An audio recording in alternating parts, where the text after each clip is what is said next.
On se demande parfois à quoi ressemblent les rêves de Poutine.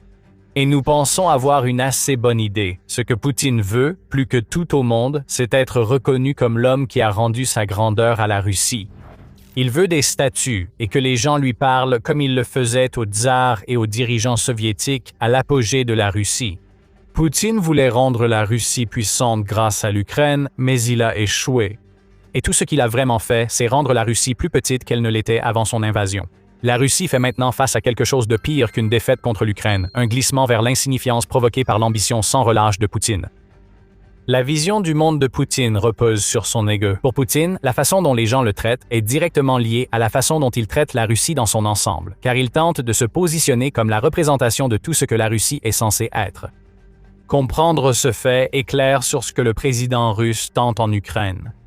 L'un des objectifs, et peut-être le principal objectif de tous, de la soi-disant opération militaire spéciale était de couvrir le nom de Poutine d'honneur et de gloire aux yeux du reste du monde. Il croyait qu'en conquérant l'Ukraine, il pourrait entrer dans l'histoire comme l'un des grands dirigeants russes et, par extension, que la Russie deviendrait plus grande et plus glorieuse grâce à ses réalisations. C'est égoïste et c'est finalement motivé par le fait que Poutine a longtemps ressenti que l'Occident ne le respecte pas, lui ou la Russie, autant qu'il le devrait. Poutine a souligné l'expansion de l'OTAN comme l'un de ses principaux problèmes lors de l'invasion de l'Ukraine. Il faisait cela depuis plus de 10 ans, pas forcément par crainte de l'OTAN. Poutine n'a jamais pensé que l'OTAN ferait la guerre à la Russie. Sa crainte concernait le lien entre l'expansion de l'OTAN et son mandat présidentiel. Selon Poutine, sans intervention, l'Occident aurait grandi et la sphère d'influence russe aurait rétréci. Pour Poutine, cette situation était intolérable. Il veut être un grand homme, il veut être vénéré. Poutine veut que, dans 100 ans, les Russes le désignent comme l'homme qui a rendu à son pays la grandeur des anciens empires russes ou de l'Union soviétique. La guerre contre l'Ukraine devait être la première étape vers la postérité. Finalement, cela a été la corde que Poutine s'est mise autour du cou, car sa quête désespérée de gloire n'a fait qu'handicaper la Russie, renforcer l'Ukraine et créer un avenir qui garantira que Poutine finira dans les livres d'histoire. Mais pas pour les raisons qu'il espérait. Voyons ce que la guerre a fait à la Russie sur le plan géopolitique, en commençant par le pays qui était et qui reste la cible de Poutine, l'Ukraine. Pour Poutine, la défaite de l'Ukraine ferait de la Russie la grande puissance parmi les 3 grands que sont les États-Unis, la Chine et la Russie. Ce serait le début de la résurgence. D'abord viendrait la subjugation de l'Ukraine, s'appropriant ses 15 000 milliards de dollars de richesses minérales, un immense territoire bordant l'OTAN et le prestige brut d'un conquérant, suivi par les petits territoires restants en Europe autrefois sous l'influence soviétique. C'était le grand plan. Poutine n'a fait qu'allumer la mèche qui a propulsé l'Ukraine au rang de puissance mondiale, bien au-delà de ce qu'il aurait pu imaginer. Regardez l'Ukraine aujourd'hui, vous comprenez ce que nous disons. La Russie s'est révélée être une puissance moyenne qui n'est pas au même niveau que les États-Unis et la Chine, et cette révélation s'est faite au prix du développement de l'Ukraine en une nation plus forte qu'elle ne l'aurait jamais été si l'armée de Poutine était simplement restée à l'écart. Même maintenant, après plus de 4 ans de combat, la ligne de front en Ukraine est relativement statique et la Russie doit encore conquérir environ 80% du pays si elle veut réaliser la vision de Poutine. Par sa diplomatie des drones, l'Ukraine est devenue une force militaire majeure sur la scène mondiale et chez elle. Des accords sont conclus en Europe, tandis que l'Ukraine s'intègre à la structure de l'OTAN que Poutine voulait affaiblir bien qu'elle n'en soit pas membre. Au Moyen-Orient, l'Ukraine signe des accords avec l'Arabie saoudite, le Qatar et les Émirats arabes unis. Chaque accord dure 10 ans, inclut des promesses d'argent et de pétrole, et n'a été possible que grâce aux drones que l'Ukraine a été contrainte de développer pour repousser l'invasion de Poutine. Ce qui devait être une victoire inévitable, même si elle arrivait plus tard que ce que Poutine avait promis, s'est d'abord transformé en bourbier, puis en une guerre qui a renforcé l'Ukraine et affaibli la Russie sur la scène géopolitique. L'Atlantic Council indique que l'armée ukrainienne impressionne, ses soldats surpassant souvent ceux de l'OTAN lors d'exercices conjoints. L'Ukraine n'est plus le fardeau sécuritaire qu'elle était lors de l'invasion de Poutine. C'est un contributeur majeur et un leader mondial dans de nombreuses technologies conçues pour vaincre la Russie. Pour Poutine et sa vision d'une grande Russie rappelant l'ancien pays, c'est une vraie catastrophe. Une nation qui n'était censée être guère plus qu'une simple annexe de la Russie a créé le modèle pour stopper la Russie dans son élan. Poutine devait relancer la Russie au sommet de la scène géopolitique, la rendant plus influente qu'elle ne l'a été depuis des décennies. Mais tout ce qu'il a accompli, c'est l'humiliation d'une armée révélée comme un tigre de papier et l'effondrement de l'influence russe à grande échelle. Cela nous conduit au-delà de l'Ukraine, vers les conséquences plus larges de l'échec total de Poutine dans la guerre qu'il a lancée. Des régions autrefois sous influence russe, soutenues par la puissance militaire, commencent à se détourner de Poutine. C'est évident dans le Caucase du Sud. Il fut un temps où la Russie dirigeait cette région. Elle l'a fait pendant 150 ans et elle exerçait encore une influence énorme sous Poutine. Le dirigeant russe attisait les tensions entre l'Arménie et l'Azerbaïdjan, promettant protection et soutien aux pays qui arrangeaient Poutine, soutenu par une armée désormais déchirée en Ukraine. Aucune de ces tactiques ne fonctionne plus. Les relations entre la Russie et l'Azerbaïdjan se sont effondrées après qu'il a été révélé que la police russe avait torturé à mort 2 citoyens azerbaïdjanais lors d'une répression à Yekaterinbourg. Cet incident a entraîné des arrestations et des accusations d'espionnage russe. La Russie a définitivement rompu les relations en décembre 2024 lorsqu'elle a abattu un avion civil azerbaïdjanais, tuant 38 personnes dans l'incident. Mais bon, au moins, la Russie pouvait encore soutenir l'Arménie alors qu'elle menait ses propres combats contre l'Azerbaïdjan, sauf que ce n'est plus vraiment le cas aujourd'hui.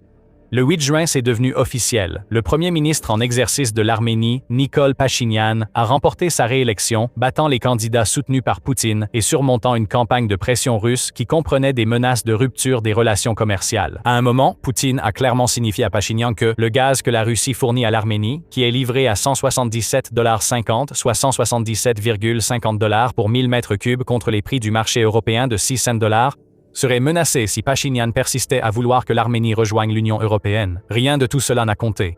L'Azerbaïdjan a tourné le dos et l'Arménie continue de se rapprocher lentement de l'Occident depuis des années. Il y a eu une énorme réorientation dans le Caucase. Ce n'est qu'en 2020 que la Russie a joué un rôle de maintien de la paix pour mettre fin à la guerre de 44 jours entre l'Arménie et l'Azerbaïdjan au sujet du contrôle du Haut-Karabakh. Aujourd'hui, 6 ans plus tard et après une campagne désastreuse en Ukraine, Poutine a perdu tant d'influence dans ces deux pays qu'aucun ne souhaite vraiment traiter avec la Russie. Voilà ce que nous entendons en disant que Poutine réduit la Russie. Chaque jour que Poutine poursuit la guerre en Ukraine, il rapproche la Russie de l'insignifiance géopolitique. Cela se voit aussi au-delà de la montée de l'Ukraine et des difficultés de la Russie dans le Caucase. Avant d'aller plus loin, voici The Military Show. Nous créons des vidéos pour expliquer le vrai fonctionnement du pouvoir. Abonnez-vous si ce n'est pas déjà fait, puis reprenez la vidéo. Le déclin de la Russie comme puissance régionale est évident dans le Caucase, mais aussi en Europe et en Asie centrale.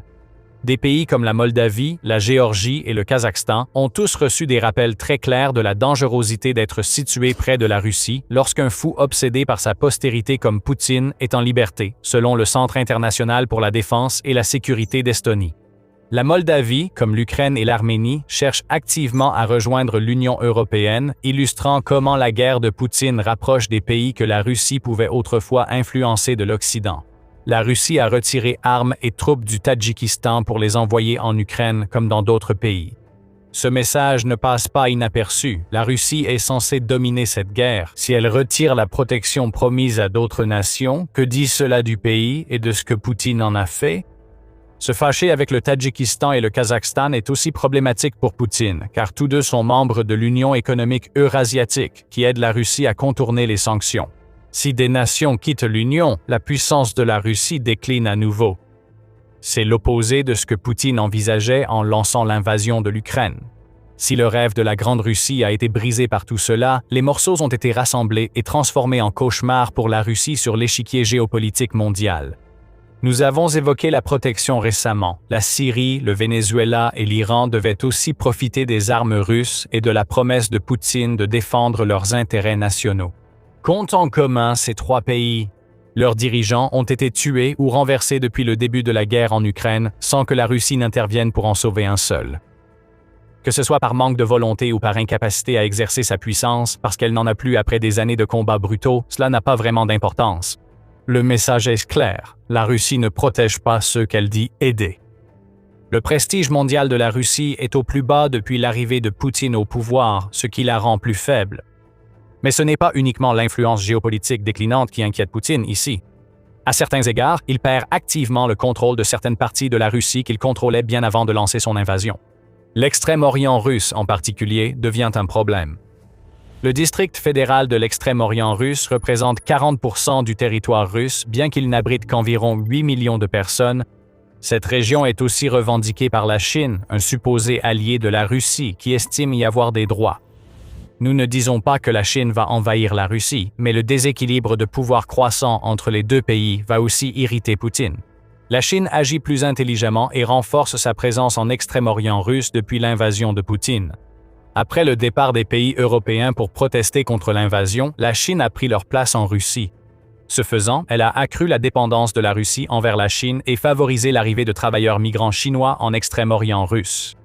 La Chine a maintenant des régions administratives spéciales et des zones économiques spéciales avancées en Sibérie où le yuan a remplacé le rouble russe pour toutes les activités des entreprises chinoises. Encore une fois, cela ne va probablement pas conduire à une grande annexion territoriale par la Chine. Mais Pékin n'a pas à agir ainsi. Pékin profite simplement de la détresse de Poutine pour renforcer son influence sur l'Extrême-Orient russe. C'est encore le résultat des échecs de Poutine en Ukraine. Alors qu'il reste concentré sur l'opération militaire spéciale de 3 jours qui dure depuis plus de 4 ans, Poutine ne peut rien faire d'autre que de laisser la Chine agir à sa guise, car il sait que la Russie ne survivra pas sans le soutien de la Chine. La Chine achète près de 50% du pétrole brut russe. Si cet argent disparaît, alors tout ce pourquoi Poutine se bat s'effondre en poussière. Voilà la triste situation actuelle de Poutine. Sa quête pour redonner à la Russie le statut qu'elle avait au sommet de l'Union soviétique l'a en réalité rendue plus petite, tant littéralement que géopolitiquement. À son apogée, la Russie contrôlait 14 républiques en plus de son propre territoire. Comparez cela à ce que Poutine a fait depuis qu'il a lancé son invasion de l'Ukraine. L'Ukraine, autrefois grenier à blé de l'Union soviétique, n'a toujours pas été conquise et est aujourd'hui une force géopolitique plus puissante que jamais. Les nations du Caucase tournent le dos à la Russie, rendant la Russie plus petite en raison de la perte d'influence. Des tensions similaires existent en Europe et en Asie centrale, et Vladimir Poutine ne parvient pas à protéger l'Extrême-Orient russe face à la Chine, une influence que la Russie doit accepter pour espérer inverser la situation en Ukraine. Et il y a une autre façon dont la mort du rêve de Vladimir Poutine sur le sol ukrainien a rendu la Russie plus petite. Cela ruine complètement tout pour le peuple russe. Il existe tant d'exemples de la dégradation de la vie du Russe moyen depuis la guerre en Ukraine qu'il serait impossible de tous les recenser. La Russie joue avec les retraites en créant un nouveau système dans lequel il n'y aura aucun cofinancement de la part du gouvernement. Le Kremlin dit qu'il compensera cela en offrant des incitations fiscales aux entreprises pour participer à ce nouveau dispositif.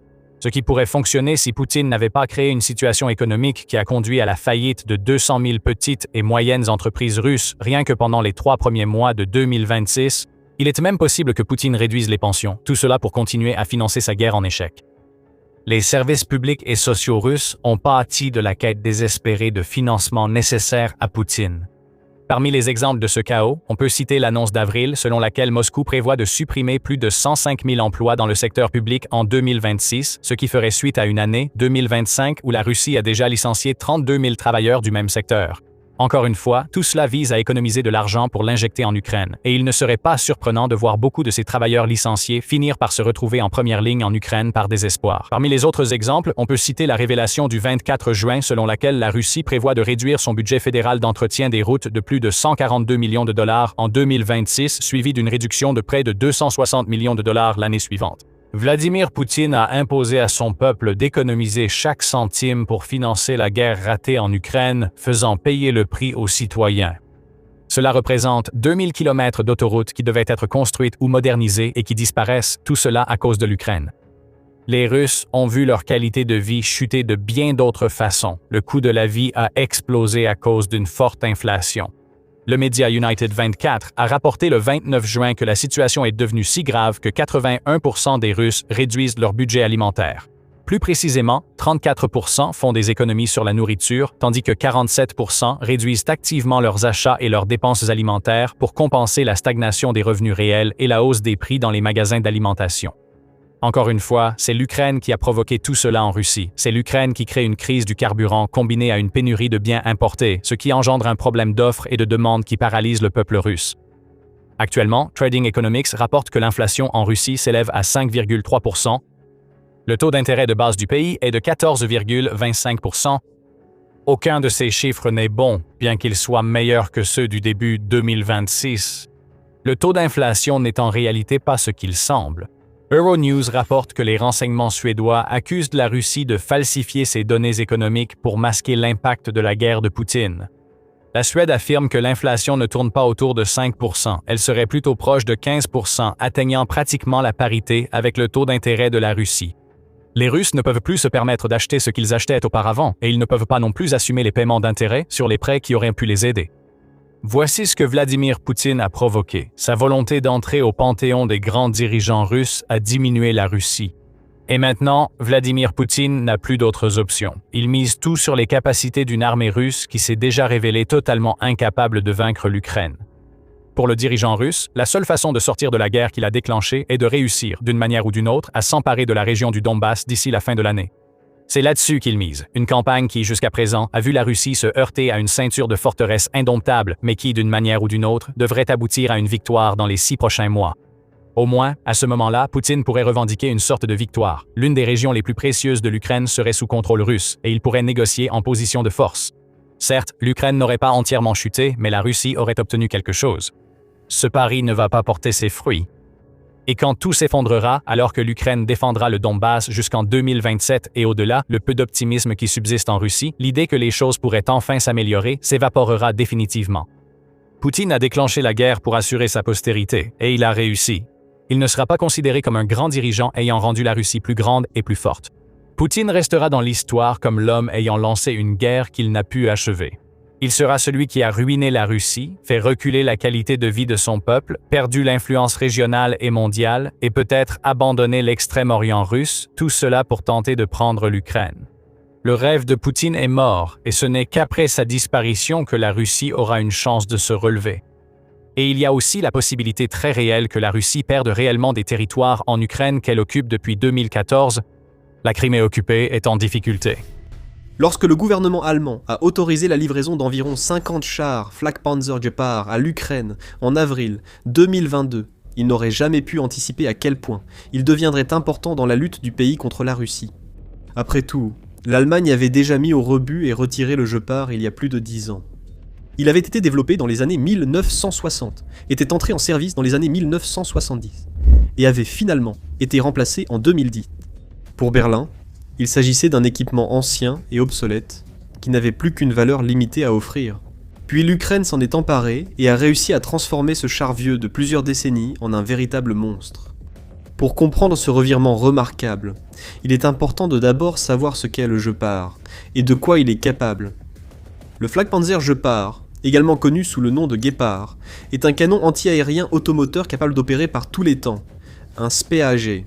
Cela signifie que, contrairement aux chars de combat principaux classiques, qui sont conçus pour les combats de première ligne et les affrontements directs avec d'autres chars et véhicules blindés, le Gepard a été exclusivement conçu pour lutter contre les aéronefs ennemis, y compris les avions volant à basse altitude et les hélicoptères.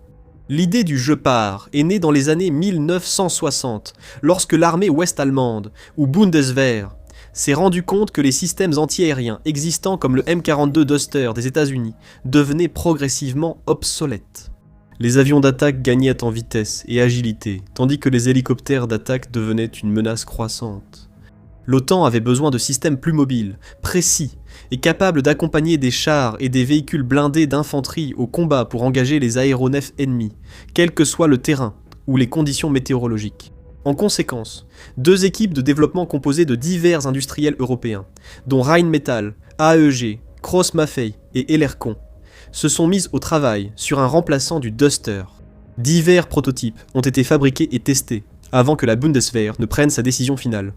Le modèle retenu était basé sur le châssis d'un char de combat principal, Léopard 1, mais au lieu du canon rayé, L7A3, L52, de 105 mm, habituellement monté sur un Léopard, un standard le Gepard était équipé à la place d'une paire de canons automatiques, Ellercon KDA, de 35 mm, capable de tirer jusqu'à 550 coups par minute.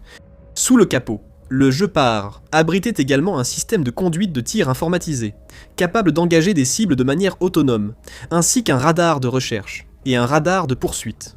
La production de masse a commencé au milieu des années 1970, et des centaines de Gepards ont ensuite été construits, y compris le Gepard allemand standard et le CA-CA1 néerlandais, qui étaient équipés d'une installation radar différente. Alors qu'une grande partie de ces chars est restée longtemps en service dans la Bundeswehr et l'armée néerlandaise, des centaines d'autres ont été expédiés vers l'Europe et au-delà, notamment en Belgique, au Chili et en Roumanie. Pendant la guerre froide, pour laquelle il a effectivement été conçu, le Gepard a été largement considéré comme l'un des systèmes anti-aériens les plus performants au monde. Et il n'est pas difficile de comprendre pourquoi. Il offrait de nombreux avantages par rapport aux systèmes anti-aériens existants. Le premier, et peut-être le plus important, était sa mobilité. Contrairement aux canons anti-aériens tractés, qui devaient être déplacés d'un endroit à l'autre par d'autres véhicules, le Gepard avait la capacité de se déplacer de manière autonome. Construit sur la base du Léopard 1 et doté d'un moteur MTU à 10 cylindres multicarburant, il était capable d'atteindre des vitesses relativement élevées sur route, allant jusqu'à 65 km/h, soit environ 40 miles par heure, tout en bénéficiant d'une autonomie opérationnelle d'environ 550 km, soit 340 miles. Cela signifiait qu'il pouvait suivre le rythme des autres chars et véhicules blindés, et même en tout terrain, ou sur des terrains difficiles. Ce n'était pas le genre de système à s'enliser facilement dans la boue. Il pouvait aller partout où le reste de la force allait, sans prendre de retard ni nécessiter de soins ou d'assistance particuliers. De plus, le Gepard avait l'avantage d'être un système anti-aérien autonome. C'était unique à l'époque, car la plupart des défenses aériennes utilisaient divers éléments séparés comme des véhicules radars et des postes de commandement. Le Gepard avait tout ce dont il avait besoin directement intégré, y compris le radar de recherche, le radar de poursuite, les canons, les munitions et le système de contrôle de tir.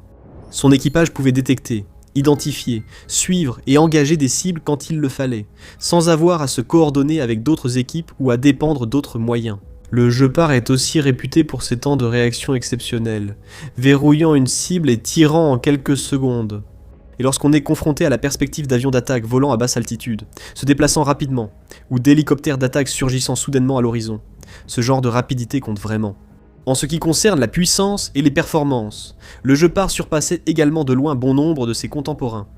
Il était équipé non pas d'un, mais de deux des meilleurs canons anti-aériens de l'époque, ce qui lui permettait de tirer la quantité impressionnante de 1100 coups par minute au total. Avec une excellente précision et une portée efficace de plusieurs kilomètres, ces canons pouvaient littéralement lancer un mur d'obus dans les airs, transformant le ciel en un piège mortel pour tout pilote soviétique qui osait s'approcher de trop près. Cela signifiait aussi que de nombreuses contre-mesures anti-aériennes soviétiques de l'époque, comme les leurres, brouilleurs radars ou systèmes de guerre électroniques, ne menaçaient pas vraiment le Gepard. Tout ce qu'il avait à faire, c'était de lancer des dizaines et des dizaines d'obus vers sa cible, et il avait ainsi une probabilité supérieure à la moyenne de l'abattre. C'était, à bien des égards, l'arme parfaite pour son époque, la riposte idéale contre les avions d'attaque soviétiques, les bombardiers volant à basse altitude et les hélicoptères d'attaque comme le Mi-24. Mais l'époque du Gepard semblait finalement toucher à sa fin. Dans les années 1990 et au début des années 2000, l'environnement stratégique n'était plus le même.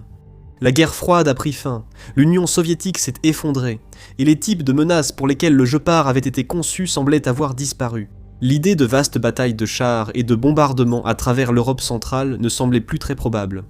Les principales forces militaires mondiales se sont alors concentrées sur les missiles solaires, développant des systèmes de défense aérienne à portée bien supérieure aux canons conventionnels comme le Gepard. Tout à coup, ce système autrefois inégalé commençait à ressembler à une relique. Les planificateurs militaires pensaient que les futurs conflits seraient dominés par des missiles supersoniques et des avions d'attaque valant des milliards de dollars. Ils ne voyaient pas de place sur ce genre de champ de bataille pour un canon pesant près de 50 tonnes nécessitant son propre équipage formé et un soutien logistique pour fonctionner, et qui demandait également un entretien coûteux et important en raison de sa complexité mécanique. Berlin ne pouvait plus justifier de conserver et d'entretenir une flotte relativement importante de ces canons anti-aériens, car elle ne s'attendait pas à devoir réellement les utiliser un jour. À cela s'ajoutait le fait que pendant les années 90 et 2000, la Bundeswehr était presque exclusivement concentrée sur des déploiements à l'étranger. Ses forces sont allées en Afghanistan pour soutenir des opérations de contre-insurrection et de maintien de la paix. Dans ce genre de contexte, il n'y avait pas de grande quantité de chasseurs ennemis et d'hélicoptères d'attaque à craindre, donc le Gepard semblait de plus en plus inutile. En conséquence, l'inévitable s'est finalement produit. En 2010, le Gepard a été officiellement retiré du service allemand. Il a été remplacé par quelque chose de très différent, Le système de défense aérienne légère Weasel 2, qui était légèrement plus rapide et nettement plus léger et compact, ce qui le rendait beaucoup plus facile à transporter et à déployer là où il était nécessaire. Ainsi, de nombreux anciens Gepard ont commencé à prendre la poussière et semblaient voués à la casse ou à l'exportation vers des pays au budget militaire modeste, prêts à acheter du matériel jugé obsolète selon les normes d'Europe occidentale. L'Allemagne avait envisagé d'envoyer ces systèmes au Brésil et au Qatar pour sécuriser des événements comme les Jeux Olympiques d'été et la Coupe du Monde de la FIFA, puis la guerre en Ukraine a éclaté. Au début, l'Allemagne a été critiquée pour son manque de soutien aux forces de Kiev, Berlin ayant tristement proposé d'envoyer quelques milliers de casques à l'Ukraine juste avant le début de la guerre. Peu après, le gouvernement allemand a commencé à réfléchir plus sérieusement aux moyens d'aider l'armée ukrainienne à défendre sa patrie. Et le 26 avril 2022, il a été annoncé que des dizaines de Gepard seraient envoyés à Kiev à partir des stocks détenus par le fabricant allemand Krauss-Maffei-Wegmann. Depuis, l'Allemagne a fourni au moins 55 de ces canons anti-aériens à l'Ukraine, qui ont depuis été qualifiés de meilleurs tueurs de drones de tout l'arsenal du pays. Comment un élément jugé obsolète est-il soudain devenu essentiel lors de la plus grande et dévastatrice guerre du XXIe siècle ? Mais avant d'y répondre, vous regardez The Military Show, et si vous n'êtes pas encore abonné, c'est le moment de le faire. La raison pour laquelle le Gepard a connu un tel succès sur les champs de bataille d'Ukraine tient à une vérité simple et inévitable. Les prédictions étaient fausses. Lorsque les planificateurs militaires allemands imaginaient l'avenir de la guerre, ils prévoyaient un monde où les conflits seraient décidés par des missiles ultra rapides et des avions d'attaque équipés de certaines des technologies militaires les plus avancées jamais inventées. Ils n'ont pas pensé aux drones. Ils n'ont pas compris à quel point les véhicules aériens sans pilote, autrement dit les drones, auraient un impact énorme. Ensuite, la guerre en Ukraine a éclaté, montrant au monde la puissance destructrice des drones, lorsque la Russie a lancé de vastes essaims de drones vers les villes et les agglomérations ukrainiennes. Plus le temps passait, plus les drones devenaient importants. Le Kremlin a massivement investi dans cette technologie, construisant de nouvelles usines de production de drones et augmentant l'ampleur et l'intensité de ses attaques. L'Ukraine a été contrainte de trouver des moyens de se défendre contre ces frappes, et le Gepard s'est révélé être l'option la plus efficace de toutes. Quelques mois à peine après l'arrivée du système en Ukraine, les soldats de Kiev l'ont couvert d'éloges, décrivant son efficacité contre les drones suicides de type Shahed russe. Des rapports indiquent que des canons Gepard abattaient des dizaines de drones à la fois, et avaient même détruit des missiles de croisière russes. Au fil des années, la réputation du Gepard s'est renforcée, et même lorsque l'Ukraine a acquis et développé une gamme plus large de moyens de défense aérienne, construisant l'un des réseaux de défense multicouches les plus complexes au monde, le Gepard est resté sans doute l'élément le plus important du dispositif. Les défenseurs ukrainiens n'ont pas eu à modifier le Gepard pour qu'il soit efficace. Ils n'ont pas eu à moderniser cet équipement jugé obsolète avec de nouveaux ajouts ou technologies pour le mettre aux normes. Ils l'ont simplement utilisé exactement comme il était censé être utilisé, avec des résultats remarquables, et il y a 4 raisons principales derrière son succès. La première, et peut-être la plus importante, est le coût. Beaucoup des systèmes de défense aérienne occidentaux les plus modernes et sophistiqués sont incroyablement chers. Ils coûtent cher à l'achat et à l'utilisation, car beaucoup lancent des missiles intercepteurs valant des centaines de milliers à plusieurs millions de dollars chacun. Les missiles PAC-3 utilisés dans le système Patriot américain, par exemple, coûtent environ 4 millions de dollars l'unité. Ce genre de prix peut être justifié si vous tirez un PAC-3 contre un autre missile de valeur similaire, le détruisant en vol et sauvant ainsi des dizaines de vies. Cependant, lorsque vous avez affaire à des drones qui coûtent des dizaines de milliers de dollars à fabriquer, et qui peuvent être envoyés en essaims composés littéralement de centaines d'unités, l'équation financière n'a plus de sens. C'est pourquoi les réseaux modernes de défense aérienne ne peuvent pas être composés uniquement de batteries de missiles Patriot et de systèmes sophistiqués similaires, lançant des intercepteurs coûteux. Chaque nation souhaitant défendre son espace aérien contre les drones a besoin d'alternatives nettement moins coûteuses à utiliser, et le Gepard correspond parfaitement à ce besoin. Ces obus de 35 mm ne coûteraient que quelques centaines d'euros pièce. C'est une différence énorme par rapport aux missiles intercepteurs qui coûtent plusieurs millions de dollars. Et cela signifie que l'Ukraine peut tirer en toute confiance des centaines, voire des milliers de ces obus dans les airs pour repousser les essaims russes, sans avoir à s'inquiéter de accumuler au passage une facture impossible à assumer. Et cela nous amène au deuxième grand avantage du Gepard, la disponibilité. Cela inclut à la fois la disponibilité des systèmes eux-mêmes et celle des munitions qu'ils utilisent. L'Allemagne possédait déjà des dizaines de ces systèmes au début de la guerre. Elle a donc pu les envoyer rapidement en Ukraine sans difficulté. Les munitions ont posé davantage de difficultés, car la Suisse, pays neutre, a empêché l'Allemagne d'envoyer ses obus suisses à Kiev et restreint d'autres transferts militaires vers l'Ukraine, forçant Berlin à chercher d'autres solutions. Heureusement, en décembre 2022, la plus grande entreprise de défense allemande, Rheinmetall, avait décidé de construire une toute nouvelle usine pour contourner l'interdiction suisse. La production de nouveaux obus a commencé au printemps 2023 et des centaines de milliers de munitions ont depuis été fournies à l'Ukraine. Cela contraste nettement avec de nombreux autres systèmes de défense aérienne et armement envoyés à l'Ukraine par ses alliés occidentaux. Dans de nombreux cas, ces systèmes n'ont été fournis qu'en petit nombre ou avec des quantités limitées de munitions, car il n'y en avait tout simplement pas assez de disponibles. Les missiles du système Patriot sont si coûteux à produire et si demandés mondialement que l'Ukraine n'a pu en recevoir et utiliser qu'un nombre relativement faible. Il en va de même pour d'autres systèmes, dont beaucoup ont été envoyés à Kiev mais sont depuis laissés à l'abandon, car les munitions qu'ils utilisent ne sont tout simplement pas disponibles en quantité suffisante. Le pays a subi les effets de cette crise de pénurie de munitions, devant sélectionner les systèmes qu'il utilise et les cibles qu'il frappe, tout en s'appuyant davantage sur ses propres défenses développées localement, plutôt que sur celles fournies par l'Occident. La Russie a aussi cherché à tirer parti de la situation, lançant de plus en plus de drones et de missiles sur l'Ukraine, espérant que l'adversaire manquera de défense pour tous les stopper. Heureusement, du moins en ce qui concerne le Gepard, il y a largement assez de munitions pour répondre aux besoins de Kiev. Bien sûr, l'accessibilité et la disponibilité n'auraient pas vraiment d'importance si le Gepard n'était pas réellement capable de faire ce qu'il doit faire, c'est-à-dire éliminer les drones. Et cela nous amène au troisième avantage de ce système, ses performances. Des années après le début de la guerre, de nombreuses preuves montrent que le Gepard est à bien des égards le tueur ultime de drones russes. Les drones du Kremlin, bien que bon marché à produire, ont plusieurs inconvénients évidents. Ils sont relativement lents, volent à basse altitude, ont des signatures radar bien visibles et suivent des trajectoires de vol relativement prévisibles. Cela en fait des cibles idéales pour des canons anti-aériens de l'époque de la guerre froide comme le Gepard.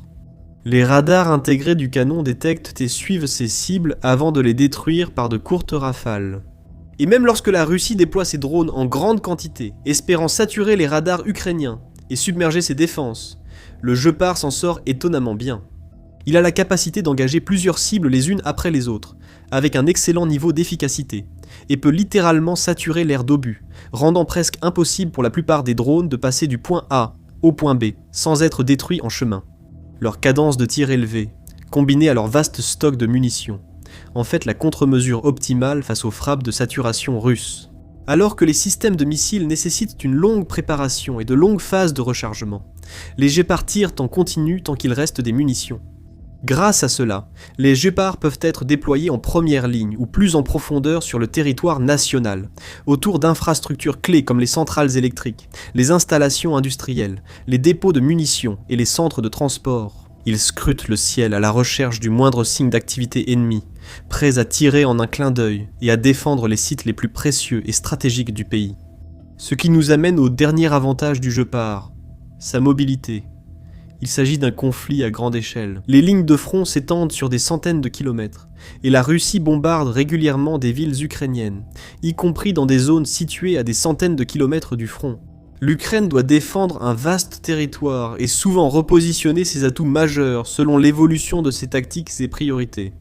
Heureusement, comme il s'agit d'un système automoteur et non tracté, le Gepard peut aller là où il est nécessaire. Contrairement aux installations fixes, l'Ukraine peut déplacer ses canons à la demande, les amenant à défendre différentes villes selon l'évolution des niveaux de menace, protéger des infrastructures critiques en réponse à des renseignements sur des attaques imminentes, ou même escorter des formations militaires lorsqu'elles se dirigent vers le front. Une fois déployé, le Gepard assure une forte défense aussi longtemps que nécessaire, engageant toute menace à basse altitude dans sa portée. Même l'Allemagne a été tellement impressionnée par le rôle vital du Gepard en Ukraine qu'elle a accéléré le développement de son programme Skyraider, un système de tourelles de défense aérienne à courte portée qui s'inspire largement du Gepard et sera utilisé pour se défendre contre les drones et les munitions rôdeuses. Ça a commencé. Vladimir Poutine et ses sbires vivent une situation qu'ils pensaient impossible. Les Russes quittent la Crimée. Rectification, les occupants russes fuient aussi vite qu'ils le peuvent, en nombre record, alors que les frappes de drones ukrainiens rendent la vie sur la péninsule annexée illégalement impossible. La panique a secoué la Crimée. Le pont de Kerch est maintenant bondé de voitures qui se précipitent vers la sécurité relative de la Russie continentale. C'est la désoccupation de la Crimée qui se produit en temps réel et l'Ukraine n'a même pas eu besoin d'envoyer un seul soldat sur la péninsule. L'Ukraine vide la Crimée des Russes pour toujours, et cela ne fera qu'empirer pour la Russie à partir de maintenant. Nous allons vers le pont de Kerch, que vous connaissez peut-être. Le monument de plusieurs milliards de dollars de Vladimir Poutine à son succès perçu en Crimée relie la Russie continentale au territoire occupé et il est censé être essentiel pour faire de la Crimée un rouage crucial dans la machine de guerre que la Russie a déchaînée contre l'Ukraine. Aujourd'hui, le pont de Kerch n'est plus un rouage clé. Il demeure un symbole, mais désormais celui de la manière dont la stratégie ukrainienne pour la Crimée a fait échouer les plans de Vladimir Poutine et lancé la dérussification de la péninsule. Le 25 juin, le média United 24 ont révélé qu'un embouteillage de 10 km s'était formé sur le pont de Kerch. Cette immense file de véhicules s'étend du poste de contrôle contrôlé par les Russes sur le pont jusqu'au village d'Ivanivka, et elle est remplie d'environ 1500 véhicules civils qui essaient tous de faire exactement la même chose, quitter la Crimée au plus vite. Des photos satellites montrent l'ampleur de l'embouteillage alors que de nombreux Russes fuient la péninsule. Diffusées par la chaîne Telegram de Shim, les photos montrent les occupants russes paniqués. Des mesures de sécurité strictes ont été mises en place au point de contrôle du pont de Kerch. Les occupants russes en Crimée écrivent activement sur les réseaux sociaux à propos de leur intention de partir, alors que les frappes ukrainiennes frappent à la fois la péninsule et toutes les routes logistiques menant en Crimée. Même ceux qui tentent de rejoindre le pont de Kerch ne sont pas à l'abri, car la circulation y est souvent suspendue à cause des menaces de missiles et de drones ukrainiens. Voici la réalité à laquelle font face les occupants de la Crimée. Ils ne peuvent que fuir. Et ce n'est pas comme si on voyait des embouteillages des deux côtés du pont non plus. De l'autre côté, la file de véhicules cherchant à entrer en Crimée équivaut à environ un tiers de la file des véhicules qui essaient d'en sortir. Si nous étions complotistes, nous dirions que la Russie tente d'empêcher les occupants de quitter la Crimée. Cet argument pourrait même être étayé par le rapport du 26 juin de la Pravda, selon lequel les autorités russes ont fermé le pont de Kerch à partir de 23h51 le 25 juin jusqu'à 6h14, le 26 juin, ce qui a contribué à un énorme embouteillage et a provoqué des temps d'attente de plus de 4 heures du côté criméen du pont. On dirait que la Russie pense que fermer le pont quelques heures incitera les fuyards à rebrousser chemin, gardant ainsi l'illusion que tout va bien sur la péninsule. Mais cette illusion a longtemps été brisée. Les photos satellites révèlent la vraie histoire. Au 26 juin, la Nouvelle Voix de l'Ukraine rapportait que la file d'attente avait gonflé jusqu'à 15 km et il se pourrait bien qu'un événement ait servi de déclencheur pour que tant d'occupants décident que le moment est venu de partir. Le 25 juin, l'Ukraine a déclenché un déluge de frappes en Crimée, touchant 38 cibles dont des systèmes de défense aérienne, un dépôt de pétrole dans la région de Jankoï et surtout une centrale thermique à Simferopol ainsi que des sous-stations électriques dans cette localité et à Sébastopol. La Crimée est actuellement en état d'urgence, au sens propre comme figuré. Un état d'urgence régional a été déclaré le 26 juin à Sébastopol à la suite de la frappe de drones ukrainienne, ce qui en dit long sur l'état de l'occupation russe dans cette ville qui abritait autrefois la flotte de la mer Noire avant que les drones et missiles ukrainiens ne les obligent à se retirer. Mais l'autre état d'urgence se trouve au Kremlin lui-même, ou peut-être plus précisément dans le bunker où Poutine se cache aujourd'hui. Le dirigeant russe observe une énorme crise se dérouler en Crimée. Des milliers de personnes tentent de fuir. La péninsule est déchirée par des frappes et ses artères logistiques sont coupées une à une.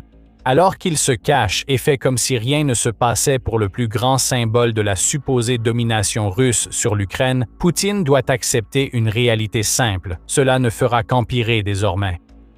Prenons du recul, mais les 38 frappes en Crimée ont sans doute été la goutte d'eau qui a fait déborder le vase. De nombreux occupants sont coincés dans les embouteillages sur le pont de Kerch en tentant de rentrer chez eux.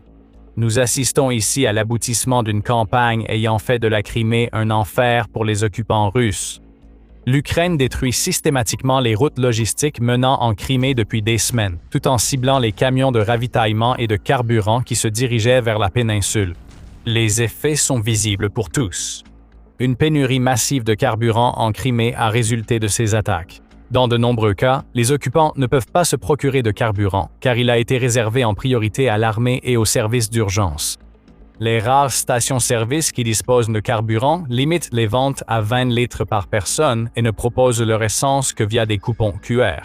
Ce n'est pas idéal pour ceux cherchant du carburant, car les coupures d'Internet affectent déjà Sébastopol et pourraient toucher toute la Crimée. Il y a aussi la question de la nourriture. Depuis début juin, l'Ukraine signale des pénuries de produits de base dans les rayons des supermarchés en Crimée, encore une fois à cause des attaques menées par l'Ukraine contre la logistique russe vers la péninsule. Imaginez-vous à la place d'un membre des forces d'occupation en Crimée. Vous constatez cela autour de vous. Vos placards se vident et il manque souvent de carburant pour aller au supermarché. Même s'il y en avait, vous ne pouvez pas garantir que vous obtiendrez ce dont vous auriez besoin. Vous avez enfin de la chance. Internet revient, vous trouvez une station-service avec du carburant et accédez à votre code QR. Il y a de l'essence dans le réservoir, mais vous ne pouvez pas garantir que vous pourrez faire la même chose demain ou même dans les prochains jours, et rien de tout cela n'a la moindre chance de s'améliorer. Qu'allez-vous faire? Pour au moins 1500 véhicules faisant la queue sur le pont de Kerch, la réponse est de fuir en Russie, en espérant que les problèmes n'y sont pas aussi graves. L'enfer débute à peine pour les occupants de la Crimée, d'où le désir pressant de beaucoup de fuir rapidement. Cependant, il y a aussi un autre problème à prendre en compte, le pont de Kerch lui-même. Ce n'est pas seulement que de nombreux Russes ont peur de ne pas pouvoir accéder au carburant pour quitter la Crimée quand ils le souhaitent. Ils craignent aussi que l'Ukraine ferme leur unique opportunité de prendre cette décision. Avant de vous expliquer cela, vous regardez l'émission militaire. Nous allons au-delà des gros titres pour vous révéler la véritable histoire. Abonnez-vous si vous aimez ce que vous voyez. Et maintenant, revenons à la vidéo. Ce n'est pas seulement que les occupants peuvent voir les réservoirs d'essence vides et les stocks qui diminuent sur les étagères des magasins. Ils voient aussi les incendies partout, les énormes panaches de fumée montant dans le ciel quand un autre drone ou missile ukrainien frappe sa cible. Tout cela est particulièrement visible près du pont que les Russes tentent d'utiliser pour quitter la Crimée. L'Ukraine n'a pas attaqué ce pont directement, du moins pas depuis un certain temps, mais ce qu'elle fait, c'est lancer des frappes réussies de chaque côté de ce pont. Le 21 juin, quelques jours seulement avant que les files d'attente de plusieurs kilomètres ne commencent à se former, l'Ukraine a lancé des frappes contre la logistique maritime, un dépôt de pétrole et bien d'autres cibles dans les territoires de part et d'autre du pont de Kerch. Parfois, la fumée des frappes semblait envelopper le pont de Kerch, donnant l'impression qu'il brûlait.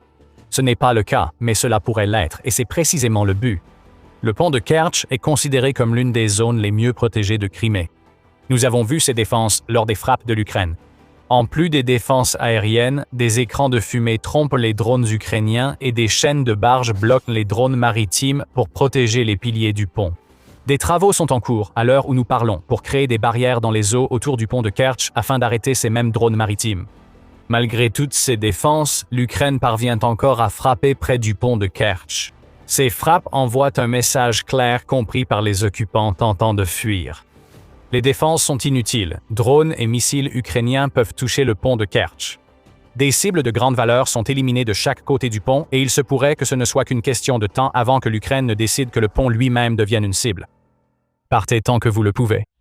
L'Ukraine peut paralyser le pont quand elle le souhaite, et cela signifiera que vous ne pourrez jamais vous échapper. Pour renforcer ce message, l'Ukraine fait preuve de créativité dans ses avertissements. Dans la nuit du 3 juin, des photos satellites des défenses du pont de Kerch sont apparues. Le fait que ces photos existent dans le domaine public permet à l'Ukraine de montrer aux occupants qu'elle sait ce que la Russie tente pour défendre le pont. L'Ukraine a pris des photos rapprochées du pont de Kerch sous plusieurs angles avec des drones de reconnaissance, prouvant encore que les armes que la Russie veut faire croire aux occupants de Crimée que ses défenses aériennes pourront abattre peuvent en réalité pénétrer et agir librement. Aujourd'hui, il s'agit de prendre des photos, mais la prochaine fois, l'Ukraine pourrait envoyer des drones explosifs pour couper le pont, isolant totalement ceux qui voudraient s'enfuir sur une péninsule où vivre devient impossible. La Crimée est isolée. Les occupants le constatent, sachant que l'Ukraine peut couper leur principale voie de fuite, ils tentent de partir tant qu'ils le peuvent. La file de civils quittant la Crimée devient un gros problème pour Poutine, révélant l'effondrement du principal symbole de la domination russe sur l'Ukraine. Mais derrière ce problème se cache une question encore plus grave. Tout cela se produit grâce à un coup de génie stratégique de l'Ukraine qui a transformé le siège classique en un outil de guerre moderne grâce à ses drones. L'Ukraine réalise ce qu'on croyait impossible. Un pays sans véritable marine impose un blocus à la Crimée et il le fait sans avoir à mettre en danger aucun de ses soldats. Une pression sans précédent est exercée sur les occupants de la Crimée au point qu'il pourrait devenir possible pour l'Ukraine d'entrer simplement en Crimée et de la reprendre. L'Ukraine a fait preuve de patience. Elle a mené une stratégie d'usure pendant des mois, voire des années. Aujourd'hui, ces efforts portent leurs fruits en Crimée. L'isolement a préparé le terrain pour tout ce que nous voyons aujourd'hui. Comme mentionné plus tôt, l'Ukraine a détruit des camions russes et neutralisé des corridors terrestres et autoroutes dans les territoires occupés, pour empêcher la Russie d'assurer un approvisionnement régulier en ravitaillement et nourriture vers la péninsule.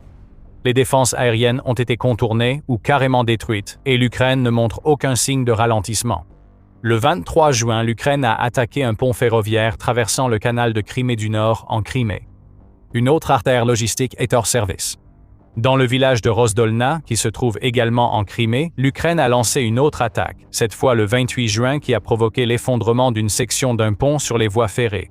Cette attaque a eu lieu parallèlement à une seconde frappe sur le pont ferroviaire du canal de Crimée du Nord. Encore et encore, l'Ukraine frappe, visant souvent les mêmes cibles à plusieurs reprises. Chaque pont qui s'effondre est une route coupée, ce qui signifie plus de retard pour les occupants de la Crimée qui peinent déjà. Et il n'y a pas que les civils fuyant par le pont de Kertch qui paniquent. La Crimée est devenue un fardeau militaire pour Poutine après avoir longtemps été un atout. Après tout, ce n'est pas comme si les approvisionnements ne faisaient qu'entrer en Crimée, ils en sortent aussi. La stratégie d'isolement mise en place par l'Ukraine signifie que les fournitures militaires quittant la Crimée pour aller vers les territoires occupés n'arrivent pas à destination, ce qui cause de gros problèmes aux assauts russes. Ils sont maintenant plus faibles qu'à tout moment en 2026 et l'Ukraine fait payer la Russie. Des territoires sont repris et davantage de soldats russes meurent, car la Crimée est mise sous blocus grâce à une stratégie inédite fondée sur les drones. L'Ukraine est à l'origine de tout cela et la Crimée se vide de ses Russes en conséquence. Mais les occupants qui fuyaient par le pont de Kertch savent aussi que quelque chose d'autre les attend s'ils restent. Une pénurie encore plus dévastatrice que celle qui touche déjà la péninsule est sur le point de s'ajouter à tout ce que nous avons vu jusqu'à présent, et elle concernera la seule chose dont chaque être humain sur la planète a besoin pour vivre, l'eau. La Crimée n'est pas en bonne posture en matière de ressources en eau. Il n'y a pas beaucoup d'eau douce qui se trouve naturellement sur la péninsule et certainement pas assez pour approvisionner tous les occupants qui se sont installés sur la péninsule depuis l'annexion illégale de Poutine. La Russie savait que c'était un problème et, selon le Center for European Policy Analysis, Poutine a promis 12 milliards de dollars à la péninsule pour d'importants projets liés à l'eau d'ici 2024. Après la perte de 140 millions de dollars due aux pénuries d'eau en Crimée, cette promesse n'a pas été tenue, car cette question épineuse d'une invasion ratée absorbe tout l'argent et les ressources qui rendraient cela possible. Les occupants doivent utiliser des pompes pour obtenir de l'eau douce. Ces pompes marchent, mais nécessitent aussi de l'électricité. Maintenant, vous souvenez-vous de certaines des cibles que nous avons mentionnées lorsque nous vous avons parlé des 38 frappes de l'Ukraine qui ont contribué à déclencher l'exode par le pont? Qu'ont-ils visé des centrales thermiques et des sous-stations électriques qui sont essentielles pour acheminer de l'eau potable jusqu'aux occupants? Le Moscow Times a indiqué que les frappes ayant perturbé l'approvisionnement en électricité ont déjà causé des problèmes de pression d'eau dans certaines zones de Sébastopol. Les occupants du pont voient les signes avant-coureurs. Ils savent que cela ne va pas s'arrêter et constatent que les frappes ukrainiennes frappent de plus en plus loin et sont de plus en plus puissantes et réussies. Il manque déjà de carburant et de nourriture. L'eau disparaît désormais, l'Ukraine ciblant les infrastructures énergétiques nécessaires à l'approvisionnement en eau potable de la Crimée. Pas étonnant que des milliers d'occupants fuient par le dernier pont quittant la Crimée. Si l'Ukraine ne détruit pas le pont de Kertch, elle détruira d'autres installations électriques, voire les deux, tandis que les frappes logistiques continuent et que les dernières défenses en Crimée sont éliminées une à une. Souhaitez-vous devenir une cible facile sur un terrain que votre dirigeant autoritaire ne peut plus défendre? Non, bien sûr, les occupants aussi s'enfuyaient pour cette raison. Maintenant, Poutine a un gros problème sur les bras. Il constate que la stratégie de l'Ukraine fonctionne et ne peut rien y faire. La Russie ne peut renforcer ses défenses aériennes en Crimée, car l'Ukraine coupe les artères logistiques nécessaires. Maintenant, la Russie doit faire face à un afflux de ce qui équivaut essentiellement à des réfugiés revenant en masse sur le continent. Imaginez que cela ne s'arrête pas et que les files de 15 km que nous voyons sur le pont de Kertch ouvrent les vannes pour que tous les occupants de la Crimée prennent la fuite. Environ 2 millions de personnes tenteront de rentrer en Russie, posant un important problème d'infrastructure au Kremlin. Que vont devenir toutes ces personnes? Habituées à vivre dans une destination de luxe pour les Russes, elles ne se satisferont pas d'être envoyées dans une région lointaine où Poutine pourra les oublier. Ils arriveront dans les zones les plus peuplées de Russie après le pont de Kertch et viseront les régions les plus riches, Moscou, Saint-Pétersbourg. Ce type de ville connaîtrait un afflux d'anciens occupants russes si massif qu'il serait impossible à ignorer. Des milliers de réfugiés seraient le signe le plus clair, même pour ceux que Poutine trompe encore sur la guerre en Ukraine, que les choses ont très mal tourné. La guerre reviendra chez eux différemment, ce qui pourrait enfin pousser le peuple russe à agir contre leurs dirigeants maniaques. Pour Vladimir Poutine, le joyau de la couronne serait perdu. La Crimée occupée deviendrait une immense ville fantôme, sans les Russes croyant que leur président pouvait les protéger. Le principal succès du règne de Vladimir Poutine en Russie, qui dure depuis 25 ans, pourrait finalement devenir un nouvel échec. Et la perception mondiale de la Russie changerait à jamais. Poutine n'arrive même pas à garder une péninsule, alors gagner contre l'Ukraine, encore moins. On le constate déjà, Vladimir Poutine ne parvient pas à protéger la Crimée, Moscou ou tout lieu accessible aux drones ukrainiens. La dynamique de la guerre a basculé et alors que les fils sur le pont de Kertch s'allongent, l'Ukraine et ses alliés voient de nouvelles opportunités de frapper. La Crimée symbolise le pouvoir de Vladimir Poutine. Si elle s'effondre et que l'Ukraine débute à peine, alors l'invasion de l'Ukraine par Vladimir Poutine doit cesser. La Russie saigne, pas seulement sur les lignes de front, où ses pertes continuent d'augmenter, mais aussi au cœur même de son propre territoire. Le pays a subi une hémorragie interne grave, potentiellement fatale, et même le président russe, Vladimir Poutine, est incapable d'en arrêter le flot. En fait, il aggrave activement la situation, entraînant son pays plus profondément dans l'abîme, plongeant lui-même et son peuple dans une crise dont il pourrait ne jamais sortir. Telle est l'obsession désespérée de Poutine pour la guerre, un besoin égoïste d'être perçu comme un vainqueur, quel qu'en soit le prix. Et le coût de cette guerre devient rapidement incontrôlable. Les dépenses de défense estimées de la Russie pour 2021, l'année précédant le début de la guerre, étaient d'environ 65 milliards de dollars. En 2022, l'année de l'invasion, ce chiffre a grimpé à plus de 102 milliards de dollars. En 2023, il approchait les 110 milliards de dollars. Et en 2024, il atteignait presque 150 milliards de dollars. Ce chiffre était déjà extraordinaire, mais Poutine voulait encore l'augmenter. Ainsi, en 2025, la Russie a dépensé près de 200 milliards de dollars pour son armée. À ce moment, les signaux d'alarme économique hurlaient dans les rues de Moscou pour que tous les entendent. Le pays consacrait une part croissante de l'ensemble de son budget à la défense, privant ainsi les autres secteurs de soutien. Pour aggraver ce problème, l'Ukraine avait lancé une campagne intense de frappe en profondeur contre les infrastructures russes, visant précisément les nœuds qui contribuaient le plus à l'économie du pays, comme les raffineries de pétrole. La croissance économique chutait, le budget était sous pression et la banque centrale peinait à contenir l'inflation. À ce stade, même les responsables du Kremlin qui, d'habitude, suivaient la ligne officielle et disaient au public que tout allait bien, ont été contraints d'admettre que le pays se dirigeait tout droit vers une catastrophe financière à moins qu'un changement n'intervienne. En conséquence, en juin 2025, Poutine a promis que les dépenses de défense seraient réduites pour 2021. Au même moment, alors que les nations de l'OTAN annonçaient une augmentation de leurs dépenses collectives à 5% de leur produit intérieur brut, le PIB, Poutine a convoqué une conférence de presse et a déclaré au monde « Mais voici maintenant la chose la plus importante. Nous prévoyons de réduire les dépenses de défense. Pour nous, l'année prochaine et l'année suivante, sur une période de 3 ans, nous prévoyons cela. » Il a poursuivi en notant que les ministères russes de la défense, des finances et de l'économie allaient tous dans cette direction. Ainsi, on s'attendait à ce qu'en 2026, on observe enfin une diminution notable du montant d'argent que la Russie consacrait à son effort de guerre. Certains analystes optimistes se demandaient même si cela ne serait pas la première étape vers un assouplissement progressif des hostilités, ouvrant la voie à la paix. Puis les chiffres de 2026 sont apparus, et tout a changé. Les dépenses militaires russes ont atteint 5 900 milliards de roubles, 80 milliards de dollars, au premier trimestre. C'est une augmentation de 30% par rapport à la même période de l'année précédente, puisque les dépenses militaires du premier trimestre 2025 n'étaient que de 4 500 milliards de roubles, soit 61 milliards de dollars.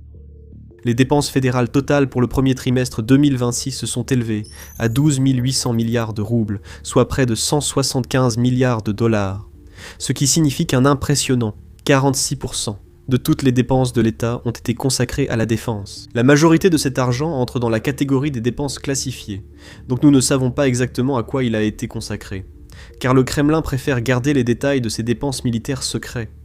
Quoi qu'il en soit, c'est une somme colossale à investir dans la défense en seulement 3 mois. Cela contredit totalement la promesse initiale de Poutine sur la baisse des dépenses de défense en 2026. L'économiste Janis Klug de l'Institut allemand pour les affaires internationales et de sécurité souligne que la forte hausse des dépenses militaires est notable, car la Russie comptait maîtriser le coût de la guerre cette année. Selon la loi budgétaire, les dépenses militaires devaient diminuer pour atteindre 6,2% du PIB en 2026 contre 7,8% du PIB en 2025. Cependant, rien qu'au premier trimestre, elles représentaient déjà 2,5% du PIB annuel attendu de la Russie.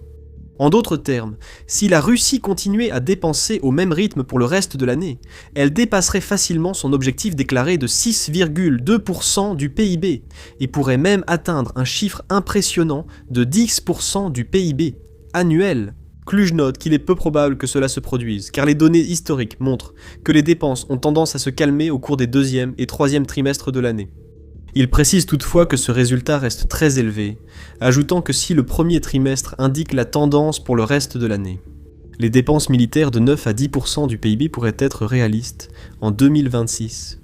En examinant de plus près les chiffres, Kluger note que presque 1 rouble sur 2 dépensé par le budget fédéral a été consacré à l'armée.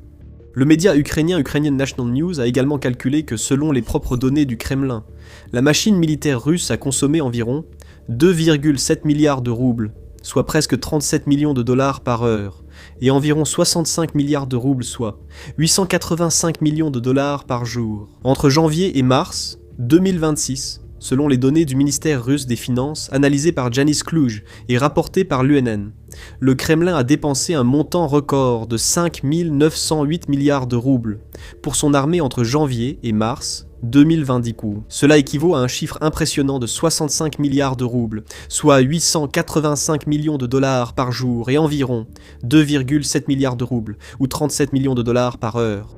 Comme le souligne le média, 65 milliards de roubles correspondent en fait au budget annuel de certaines régions russes, comme Novgorod, qui reçoit 69 milliards par an, ou Orel, qui dispose d'environ 61 milliards de roubles par an. En une seule journée de janvier, l'armée russe a dépensé autant que ce qu'il faudrait pour faire fonctionner une région entière de centaines de milliers d'habitants pendant 1 an. L'UNN a aussi noté que les dépenses mensuelles du premier trimestre 2026 atteignaient près de 2000 milliards de roubles, soit 27 milliards de dollars.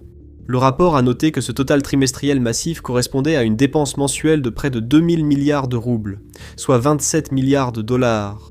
C'est plus que le budget annuel du système d'enseignement supérieur russe, qui est fixé à environ 1,7 000 milliards de roubles. C'est aussi bien plus que le budget annuel de chaque région russe, à l'exception de Moscou elle-même. Ce n'est plus simplement que la Russie soit imprudente ou naïve dans ses dépenses de défense. Le pays a atteint un tout nouveau niveau d'imprudence. Et elle brûle de l'argent à un rythme record, jetant littéralement des sommes énormes qui pourraient être réellement utilisées à l'intérieur du pays. Ces milliers de milliards de roubles investis dans l'armée du Kremlin auraient pu soutenir des secteurs en difficulté du pays, réparer les infrastructures, améliorer les services publics ou aider les dizaines de millions de Russes peinant à vivre à cause de la hausse du coût de la vie et de l'inflation inévitable. Au lieu de cela, sur ordre de Poutine, cet argent continue d'être dépensé entièrement et exclusivement pour la guerre. Peut-être que Poutine pourrait tout justifier s'il gagnait vraiment la guerre. Si l'armée russe réalisait de grandes avancées, prenait le contrôle de villes et de territoires clés et se dirigeait vers une victoire inévitable, Poutine et ses acolytes du Kremlin pourraient facilement affirmer que ces dépenses sont justifiées. Il pourrait persuader le public que cela en vaudra la peine, en affirmant qu'il suffit de patienter un peu pour supporter des services médiocres et un manque de financement temporaire. Et puis enfin, la grande victoire de la Russie arriverait, et tout s'améliorerait. Mais ce n'est pas ce qui se passe. En fait, toutes les données indiquent exactement le contraire. En 2026, la Russie n'a réussi à faire aucun progrès significatif sur aucune partie de la ligne de front. Au lieu de cela, ses forces se sont enlisées, n'obtenant que des gains marginaux dans certaines zones et étant même repoussées dans d'autres. Alors que l'Ukraine regagne du terrain, l'armée russe subit désormais plus de pertes qu'elle ne peut en supporter. Les taux de recrutement se sont stabilisés, alors que morts et blessés augmentent, affaiblissant ainsi l'armée au lieu de la renforcer. Les difficultés économiques du pays ont empiré à cause des frappes continues de drones et missiles ukrainiens. Même la hausse temporaire des revenus pétroliers dus à la guerre en Iran n'aidera pas vraiment Moscou à sortir durablement du pétrin. Vladimir Poutine est désormais piégé dans un trou sombre qu'il a lui-même creusé. Ses dépenses imprudentes sont injustifiables. Aucun argument, ni aucune propagande ne sera suffisant pour convaincre le public que continuer à jeter des milliers de milliards de roubles dans ce conflit a le moindre sens. Pourtant, le président russe continue de s'enfoncer encore plus profondément dans la crise. Pourtant, il refuse de céder ou de réorganiser les plans financiers de son pays d'une manière rationnelle ou raisonnable. Pourtant, il croit qu'injecter toujours plus d'argent dans la crise finira par la résoudre. Mais il se trompe, et quand il se rendra compte à quel point il a tort, il sera bien trop tard. Mais avant d'approfondir la crise économique russe, si vous voulez davantage d'analyses de ce type, assurez-vous d'être abonné à The Military Show. Nous analysons tout cela ainsi chaque semaine. Ce qui explique les dépenses de défense records et imprudentes de la Russie se résume essentiellement à une chose simple, l'arrogance de Poutine. Après plus de 2 décennies au pouvoir, le narcissisme de Poutine ne peut plus être contenu. Il se considère comme le plus grand dirigeant de la Russie, et croit qu'il entrera dans l'histoire comme l'équivalent de Pierre le Grand au XXIe siècle. Il croit qu'il laissera un héritage remarquable dont on parlera pendant des générations, que les enfants russes de demain étudieront et célébreront son incroyable leadership longtemps après sa disparition. C'est l'une des raisons pour lesquelles il a envahi l'Ukraine au départ. Insatisfait de son pouvoir et influence déjà immense, il décida d'en acquérir davantage, volontaires et ressources, à une nation voisine et agrandissant son empire. Il pensait que ce serait facile, il s'est lourdement trompé. Maintenant, après des années de combat, il sait que cette guerre, c'est pour cette guerre qu'on se souviendra de lui. Tout ce qui s'est passé avant n'a plus d'importance, car la guerre avec l'Ukraine est devenue si grande, si coûteuse et si dévorante que cela définira son héritage d'une manière ou d'une autre. L'ego de Poutine l'empêchera toujours d'accepter la défaite. Il n'agira pas de façon raisonnable ou logique et ne reconnaîtra pas les pertes énormes de la Russie. Accepter que cela ne se soit pas passé comme il le voulait et s'en aller, même si ce serait de loin la meilleure chose qu'il pourrait faire pour son peuple, même si cela sauverait d'innombrables vies.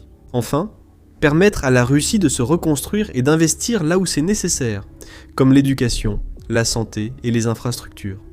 Même si ce serait le signe d'un véritable grand dirigeant d'avoir l'humilité de reconnaître son erreur, Poutine ne le fera pas, parce que cela ruinerait son héritage. Cela briserait l'image qu'il a mis des décennies à construire, cela le consacrerait non pas comme le grand stratège militaire qu'il prétend être, mais comme un échec abject. Incapable de vaincre un adversaire bien plus petit malgré l'une des forces militaires les plus puissantes du monde, il ne peut pas laisser cela arriver, et fait la seule chose possible.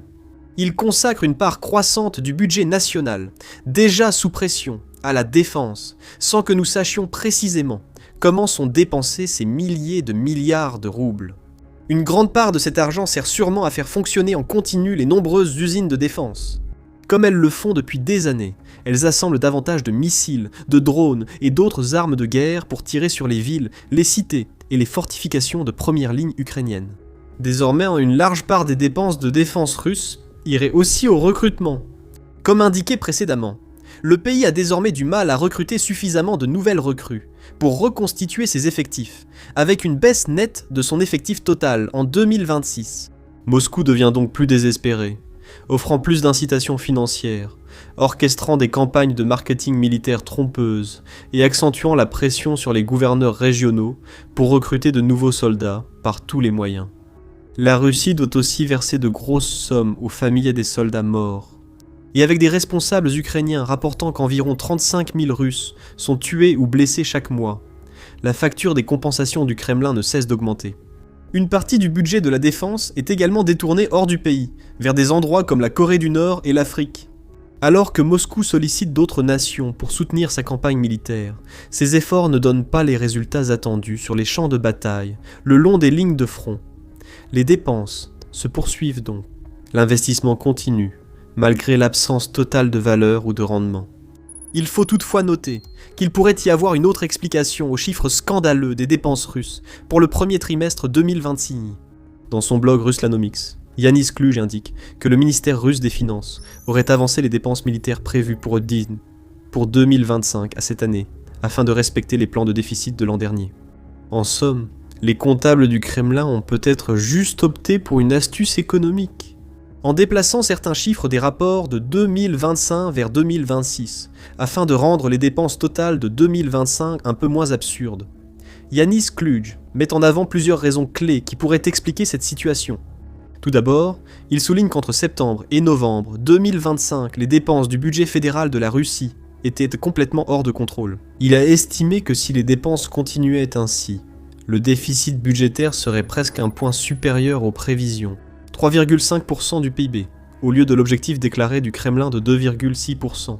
Cependant, au final, le déficit budgétaire fédéral pour 2025 a bien été enregistré à 2,6%. Cela ne semblait pas correspondre aux chiffres des derniers mois de l'année.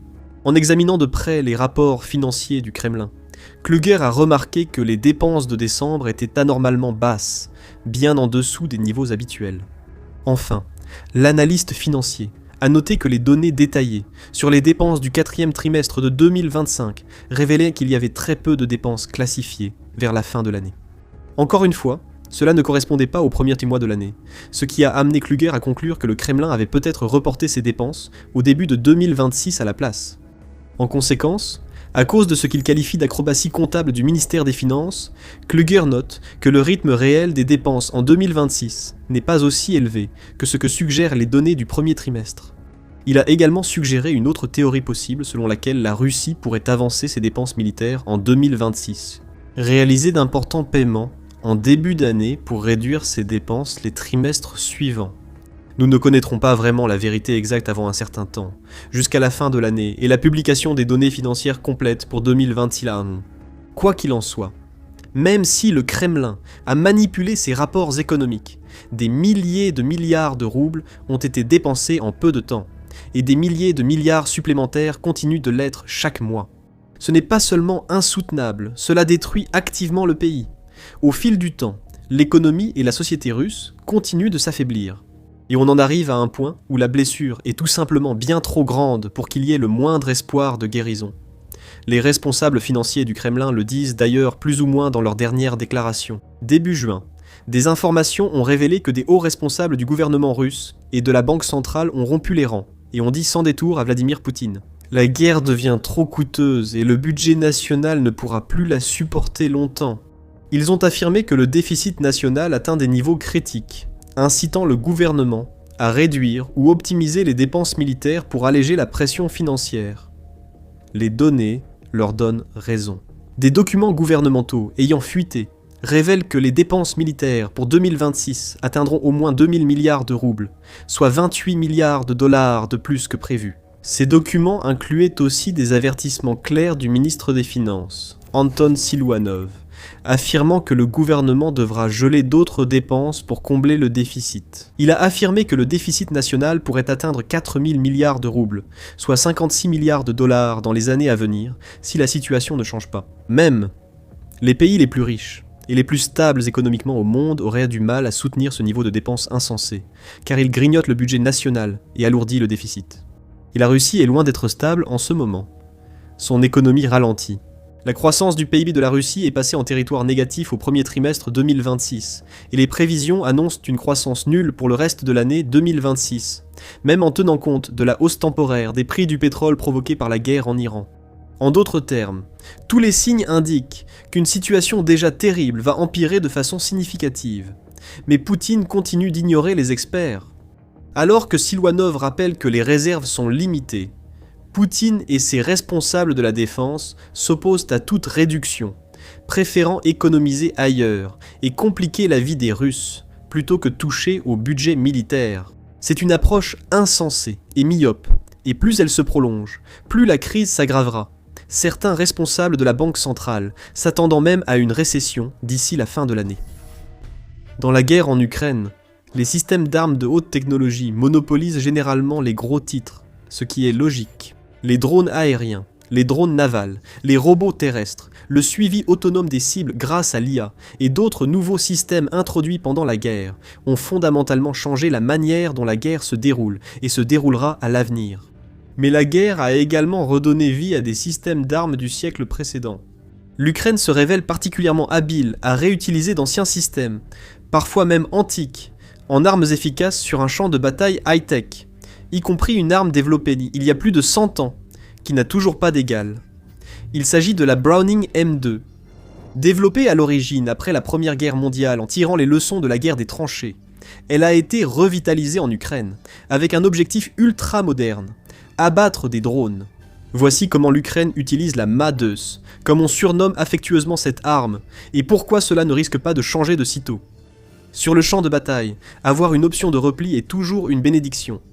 Imaginez la scène! Une équipe mobile ukrainienne anti-drone arrive à sa position désignée dans une camionnette modifiée. Leur arme principale est un ensemble de drones intercepteurs ultra-modernes. Ces petits drones rapides sont lancés contre les drones russes en approche, les abattant soit par une frappe cinétique directe, soit en explosant à proximité. L'équipe s'arrête dans un champ et installe discrètement la station de contrôle au sol pour les intercepteurs au bord de la route. Les lampes frontales percent la nuit, tandis qu'ils se préparent à lancer.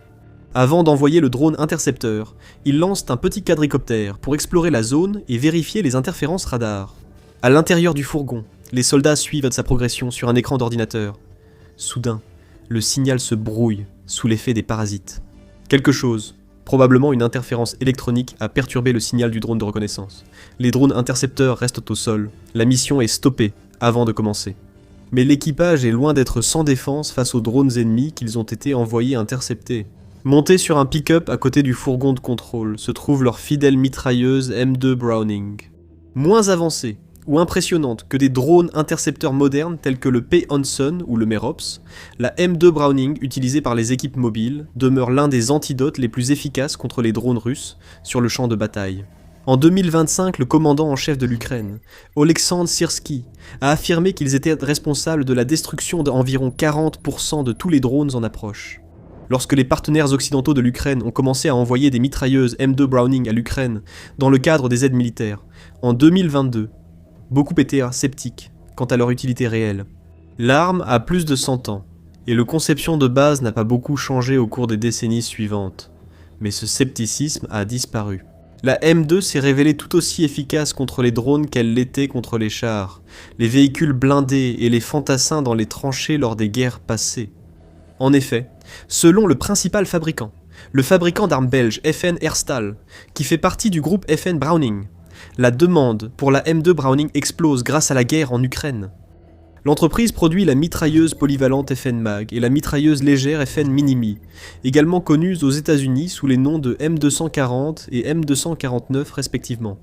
Elle fabrique également des fusils, comme le FN Scar et des munitions standards OTAN, notamment des cartouches de 5,56 mm, 7,62 mm et 12,7 mm. Selon l'entreprise, la demande pour tous ces produits est en hausse, mais aucun autant que pour son robuste M2 Browning. La guerre en Ukraine est la principale cause de cette demande, mais pas la seule. Selon le porte-parole Henri de Darin, l'entreprise a récemment modernisé et remis à niveau 2000 M2 pour l'armée française, qui leur avaient été laissés par les forces américaines pendant et après la Seconde Guerre mondiale. Nous les récupérons, les modernisons et leur offrons une garantie comme neufs, a-t-il déclaré. L'attrait du M2 Browning vient du grand nombre d'exemplaires disponibles dans le monde. L'arme, conçue à la fin de la Première Guerre mondiale, est devenue standard au début de la Seconde Guerre mondiale. En 1945, les États-Unis avaient produit et distribué plus de 2 millions de M2 parmi les forces alliées. La production a ensuite ralenti avec l'arrivée de nouvelles mitrailleuses et armes modernes, mais des dizaines de milliers d'exemplaires ont encore été fabriqués, assurant une offre suffisante. Plus de 90 pays utilisent encore la mitrailleuse lourde dans leurs armées. Il n'est donc pas surprenant que lorsque les armes ont commencé à affluer en Ukraine, après l'invasion russe de février 2022, la M2 Browning ait occupé une place de choix. En 2024, l'Ukraine avait reçu des fournitures des États-Unis, du Canada, de la Pologne, de la Lituanie et de l'Italie. Rome a pris la décision de livrer seulement 4 jours après le début de l'invasion russe, le 28 février 2022. Les armes étaient sans doute à l'origine destinées à leur usage habituel, attaquer l'infanterie et les blindés russes avançant vers les positions et villes ukrainiennes. Mais à mesure que la guerre a été de plus en plus dominée par les drones, la M2 Browning a trouvé une nouvelle utilité en devenant l'un des piliers de la défense anti-drone multicouche de l'Ukraine. Cela s'explique principalement par la polyvalence exceptionnelle de la M2, conçue pour être fixée à tout support assez solide pour en supporter le poids. C'est l'une de ses principales caractéristiques depuis les années 1930, une conception universelle, permettant à toute M2 d'être modifiée pour servir sur avion, navire ou au sol. La M2 était omniprésente durant la Seconde Guerre mondiale, installée avec enthousiasme sur chaque véhicule terrestre, naval ou aérien. L'armée américaine l'a adoptée comme canon antiaérien standard sur les chars, AFTRAX, camions, chasseurs de chars et autres véhicules. Dans l'US Army Air Force, elle servait d'armement principal pour le P-51 Mustang et le P-47 Thunderbolt, et d'armement défensif pour les bombardiers, comme le B-24 Liberator et le B-17 Flying Fortress. Chaque bombardier B-17 était équipé de jusqu'à 13 M2 pour repousser les avions de chasse ennemis, pendant que l'appareil rejoignait ses objectifs.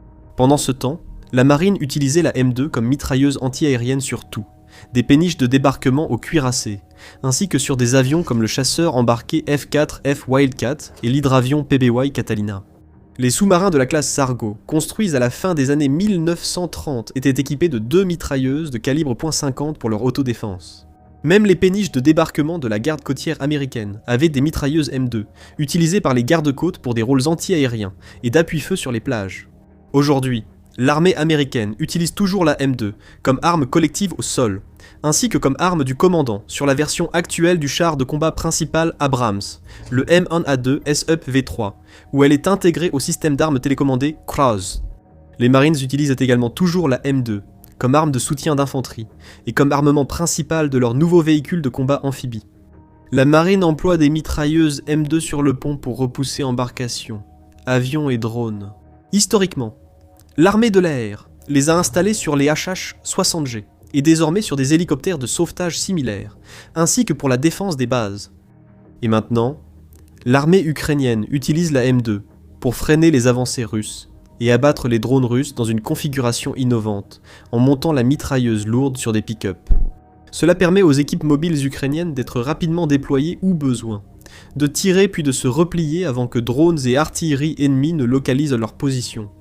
Une fois en position, l'équipage peut profiter des nombreuses qualités durables de l'arme. Maintenant, comme vous pouvez l'imaginer, la M2 d'aujourd'hui n'est plus la même arme qu'il y a 80 ans. Diverses modifications et améliorations lui ont été apportées au fil des décennies, et il n'est pas clair quels modèles exacts ont été livrés à l'Ukraine.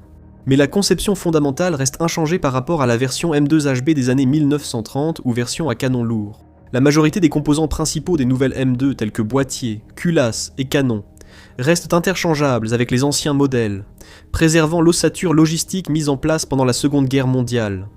La Browning M2 est une mitrailleuse refroidie par air, alimentée par bande, qui tire à partir d'une culasse fermée et fonctionne selon le principe du court-recul.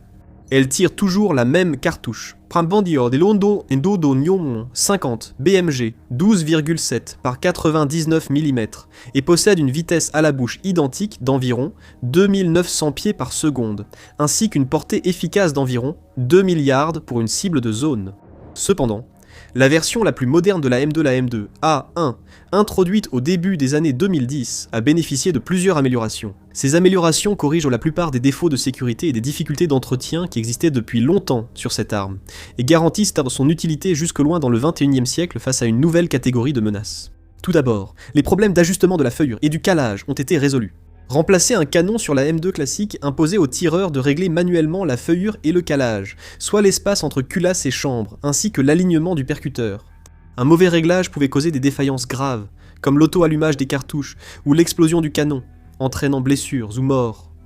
La mise à niveau M2A1 a corrigé le système de feuillure et de calage. L'extension du canon est désormais usinée avec des tolérances précises, éliminant ainsi le besoin de réglage par l'utilisateur.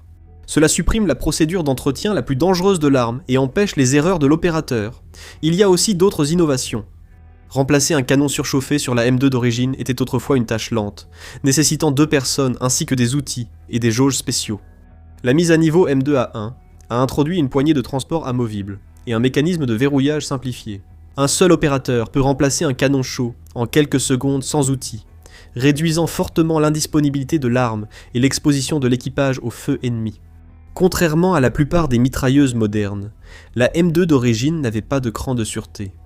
Les équipages utilisaient historiquement des méthodes improvisées, comme coincer une douille usagée sous la détente pour éviter un tir accidentel. La M2A1 dispose désormais d'un cran de sûreté manuel standardisé sur la détente, permettant un transport sécurisé avec une cartouche chambrée. La M2A1 a également introduit des optiques améliorées et une réduction de la signature. Le cache-flamme à fente réduit l'éclair jusqu'à 95%, prévenant l'aveuglement temporaire avec des dispositifs de vision nocturne et diminuant la signature visuelle du tireur.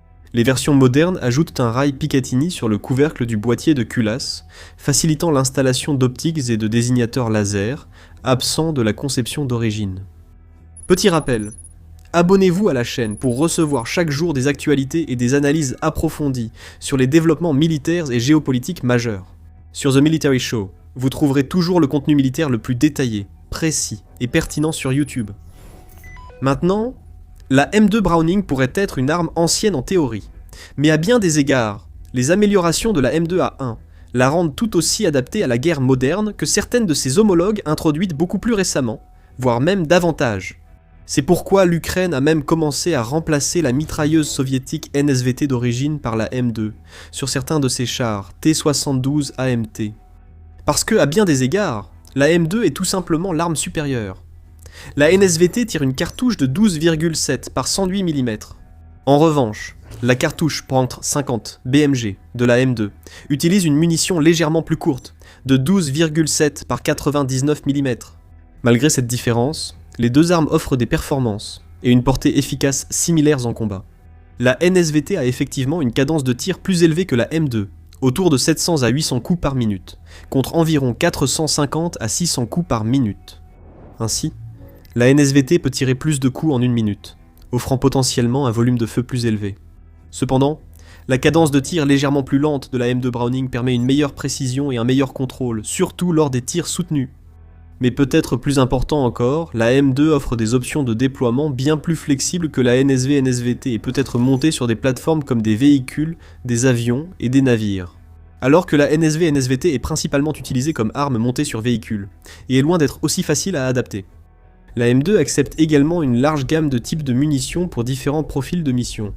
Les types de munitions actuellement disponibles incluent la cartouche M33, ball de 706,7 grains, pour une utilisation contre le personnel et les cibles matérielles légères, ainsi que la M17 traceur, la M8 API de 622,5 grains, la M20 API T de 619 grains et les cartouches M9 162 SLAP-T ou Sabot Light Armor Penetrator.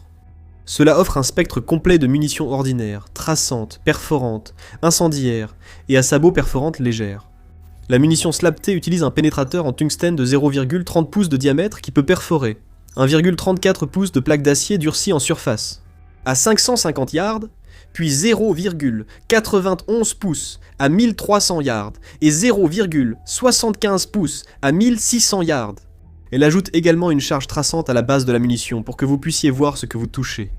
Autrement dit, à une distance de 656 yards, la M2 est suffisamment puissante pour pénétrer 0,7 pouces du blindage en acier homogène laminé, utilisé dans les chars et les véhicules blindés. 2 pouces de béton, 1 pied de sable ou jusqu'à 27 pouces d'argile. Mais elle n'offre pas seulement de courtes rafales de puissance explosive. Le canon en acier est également conçu pour une utilisation prolongée. Il comprend un revêtement en alliage de cobalt chrome, ce qui permet une durée de vie du canon de 10 000 coups, avant qu'un remplacement ne soit nécessaire. Il n'est donc pas surprenant que les troupes ukrainiennes qualifient la M2 de fiable, facile à utiliser, et dotée d'une cadence de tir plus élevée que les autres mitrailleuses de leur arsenal. Elle a une portée légèrement supérieure, 2 000 yards que la mitrailleuse M240 plus moderne. De plus, sa munition de 50, plus grande et plus lourde, signifie que la M2 est capable de causer beaucoup plus de dégâts que la M240 même à sa portée maximale de plus de 6 km. La cartouche de 7,62 par 51 mm, tirée par la M240, génère environ 2500 livres-pieds de force à la bouche du canon. La cartouche de 50 de la M2 l'emporte haut la main, générant entre 11 000 et 15 000 livres-pieds, selon le type de munition. En plus des variantes originales de la M2, l'Ukraine utilise également la variante turque Canik M2 QCB, qui serait tout aussi efficace. Au moins 600 exemplaires de la version Canik ont été livrés à l'Ukraine fin 2023. Comme la M2A1, il s'agit essentiellement du même modèle de M2, mais avec des modernisations importantes pour résoudre les mêmes problèmes persistants évoqués précédemment. Elle est légèrement plus lourde que la M2A1, en raison des différences dans l'usinage de la boîte de culasse et le profil du canon. Un peu moins de 85 livres contre 84 livres. La Canik utilise également des canons chromés pour améliorer la longévité, ce qui lui permet d'être donné pour environ 20 000 à 25 000 coups. Elle est également légèrement plus longue, environ 65,5 pouces contre 64,9 pouces. Plus important encore, la Canik peut aussi être installée facilement sur des pick-up pour des missions anti-drone, comme la M2. Et contrairement à la M2, le mécanisme de tir prend en charge à la fois les modes de tir coup par coup et automatique. L'Ukraine utilise également de manière intensive d'un canon anti-aérien de l'époque soviétique pour les opérations anti-drone, le ZU-23-2 de 23 mm. Comme la M2, ces canons commencent eux aussi à dater, mais ils restent l'un des tueurs de drones les plus fiables grâce à leur cadence de tir élevée et à leur portée efficace allant jusqu'à 2500 mètres. Chacun des deux canons du ZU-23-2 est théoriquement capable de tirer 1000 coups par minute si la gâchette est maintenue enfoncée en continu jusqu'à épuisement des munitions. En pratique, les artilleurs tirent par courtes rafales de 2 à 5 secondes, permettant un rythme soutenable d'environ 400 coups par minute et par canon. Le tir en décalé évite la surchauffe des canons refroidis par air, prévenant ainsi les départs intempestifs et l'usure excessive. D'après les experts ukrainiens, aussi efficace que soit le M2, le Canik et le ZU-23-2 pour abattre des drones, il ne constitue pas aujourd'hui le système anti-drone à base de mitrailleuses le plus performant en service en Ukraine. Cette distinction revient à une conception allemande, le canon anti-aérien automoteur Gepard. Pesant 46 tonnes et monté sur un châssis de char Léopard, un modifié, le Gepard est entré en service en Ukraine en 2022. Ces deux canons automatiques de 35 mm et ces deux systèmes radars, avec une portée de détection allant jusqu'à 15 km, se sont révélés extrêmement efficaces pour abattre les drones kamikazes Géroun russes à longue portée, volant à basse altitude et à faible vitesse. La centaine de Gepard connus pour être en service en Ukraine se sont révélés si efficaces que le fabricant allemand KNDS a proposé à l'Ukraine un ensemble de mises à niveau spécialisées début 2025. La modernisation proposée comprend un radar et un système de suivi amélioré, un ordinateur balistique, un télémètre laser, un GPS et des communications cryptées. Ces fonctionnalités renforceraient leur capacité à intercepter les drones et missiles de croisière russes avancés. Mais le M2 possède toujours un avantage considérable sur le Gepard dans son rôle de défense mobile anti-drone, la mobilité. Les canons du Gepard sont installés sur un lourd châssis à chenilles, limitant sa mobilité et ses capacités de tir et de repli rapide. Le M2 peut être installé sur tout véhicule supportant son poids, ce qui le rend idéal pour un déploiement rapide, et comme solution de secours pour les équipes de drones intercepteurs, comme mentionné dans l'exemple au début de la vidéo. Le ZU-23-2 peut aussi être installé sur des camions et pick-up, mais son poids limite les modèles compatibles. Ces deux canons jumelés de 23 mm génèrent un couple important, donc sur un châssis civil léger d'une demi-tonne. Il est souvent nécessaire de souder de nombreux supports ou stabilisateurs pour stabiliser le véhicule pendant le tir, afin d'éviter d'endommager le châssis du camion, ou même que le camion ne bascule. En conséquence, il est généralement installé sur des plateaux renforcés, ou sur des châssis de camions plus lourds, de 1,5 à 6 tonnes, comme le Gaz 66, le ZIL 131, ou des Kamaz modifiés pour éviter toute défaillance structurelle. En revanche, le M2 et le Canik s'adaptent facilement au plateau des camions civils standards, sans nécessité de renforcement important du châssis. Le système de changement rapide de canon est précieux dans ce rôle mobile, car il permet de remplacer vite les canons surchauffés alors que les équipages sont exposés dans la benne non blindée d'un camion. L'Ukraine a même utilisé des configurations à double montage sur des pick-up pour doubler le volume de feu contre les petites drones rapides. L'inconvénient d'utiliser des pick-up équipés de M2, c'est bien sûr que les tireurs sont beaucoup plus exposés que s'ils étaient dans un char ou un Gepard. Aujourd'hui, les pick-ups ukrainiens avec mitrailleuses modifiées ont souvent des cages anti-drones, mais pas de blindage. La pénurie de main-d'œuvre en Ukraine est bien connue, et la protection des opérateurs qualifiés comme les tireurs de M2 devient de plus en plus importante. Ainsi, dernièrement, l'Ukraine a trouvé une nouvelle utilisation innovante pour la M2 en la montant sur des véhicules terrestres sans pilote, ou d'un UGV. Le robot transportant la M2 le plus largement documenté est le DevDroid TW 12,7 développé par l'entreprise ukrainienne DevDroid en collaboration avec Tank Bureau. Le robot est armé d'une mitrailleuse M2 Browning, possède une portée de tir d'environ 1 km et est équipé de la vision nocturne. Il est télécommandé plutôt que totalement autonome, bien qu'il puisse exécuter des tâches de combat préprogrammées. À la fin de 2025, une unité du 3e corps d'armée ukrainien aurait déployé un de ces robots pour tenir une position en première ligne, seul, pendant 45 jours consécutifs. Le robot subissait une maintenance et un rechargement toutes les 48 heures, mais n'a jamais cédé la position à l'infanterie. Les forces russes n'ont pas réussi à prendre ou infiltrer le secteur pendant la mission. Plus tôt en novembre 2025, un TW 12,7 opéré par la 5e brigade d'assaut séparée a tendu une embuscade et détruit un véhicule blindé chenillé polyvalent russe MT-MTLB près de Konstantinivka. En utilisant des munitions incendiaires perforantes, le robot a engagé le véhicule à bout portant de nuit, a percé son blindage mince et a éliminé l'équipage. Mais ce n'est pas le seul robot que l'Ukraine a armé avec le M2. Le T-700 est un UGV plus robuste, conçu pour transporter des charges allant jusqu'à 700 kg et destiné aux missions de tir soutenu, où le TW 12,7 plus léger pourrait manquer de munitions trop rapidement. Il est configuré de manière unique, avec 2 mitrailleuses, une principale M2 Browning et une secondaire PKT de 7,62 mm, et possède la capacité de transporter des bandes de munitions plus grandes, ainsi qu'un blindage supplémentaire. L'Ukraine a également développé le Nemo UGV. Développé conjointement par Tank Bureau et DevDroid, le Nemo est une plateforme modulaire qui peut être équipée d'un module de combat pour soit la M2 Browning, soit la plus petite K2 7,62 ou PKT. Il agit comme système polyvalent chasseur-tueur, comblant les failles des lignes défensives et patrouillant dans des zones à haut risque où les soldats seraient vulnérables à la surveillance par drone et à l'artillerie. Ainsi, la légende perdure. À chaque génération, la M2 endosse un nouveau rôle, comme si elle avait été conçue exclusivement pour la tâche à accomplir. Imaginez que vous êtes un soldat russe envoyé au front en Ukraine. Vous êtes terrifié lorsqu'un nouvel ordre arrive. Soudain, la lumière revient dans le monde. Vous n'allez pas au front, vous partez pour Moscou.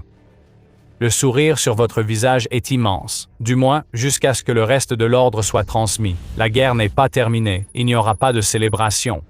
La seule raison pour laquelle vous allez à Moscou, c'est que Poutine est tellement terrifié qu'il est prêt à vous retirer du front, tout en laissant davantage de vos camarades mourir au combat. C'est ce qui se passe en ce moment. Poutine a tellement peur pour sa propre vie que des soldats russes sont forcés de fuir l'Ukraine pour le protéger à Moscou. C'est quasiment une reddition pour Poutine et les conséquences sont énormes pour la guerre. Le président ukrainien Volodymyr Zelensky a révélé la décision désespérée qu'a prise un Poutine terrifié. Les unités de défense aérienne russes de toute l'Ukraine reçoivent l'ordre de retourner à Moscou, ainsi que sur plusieurs autres sites clés en Russie, pour protéger Poutine et ses proches contre les essaims de drones que l'Ukraine lance sur la Russie.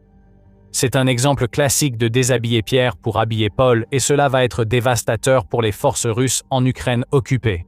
Ils doivent déjà affronter la montée des drones de frappe ukrainiens et le chaos qu'ils ont causé dans la logistique russe à l'arrière du front. Poutine affirme que les armes, seul espoir des troupes en première ligne, doivent revenir à Moscou pour le protéger alors qu'il reste sur son trône d'ivoire dans un bunker. Voici ce que Zelensky a à dire à ce sujet. Dans la région de Moscou, ils ont rassemblé des centaines de lanceurs. Zelensky a révélé que près de 90 lanceurs ont été redéployés à Valdaï depuis d'autres régions de Russie. Ces 2 lieux sont remarquables. Moscou, capitale russe et siège du Kremlin, et Valdaï, où se trouve l'une des résidences préférées de Poutine. Cette ville est située à 500 km au nord-ouest de Moscou, montrant jusqu'où Poutine envoie des unités de défense aérienne et leurs soldats pour sa protection. Ne vous méprenez pas, Poutine ne veut rien de tout cela, mais le fait est qu'il y a été contraint par une stratégie ukrainienne si brillante qu'elle a forcé la Russie à tomber dans un piège. Il n'y a pas de choix favorable pour Poutine et vous comprendrez bientôt pourquoi. Mais avant, la grande question, pourquoi cela arrive-t-il? La réponse est simple. L'Ukraine a maintes fois montré qu'elle pouvait éliminer des cibles précieuses que la Russie tente de protéger à Moscou et aux alentours. Prenons un peu de recul pour donner un peu de contexte. Moscou est, sans aucun doute, la région la plus protégée de toute la Russie. Cette protection implique déjà des centaines de systèmes de défense aérienne protégeant la ville.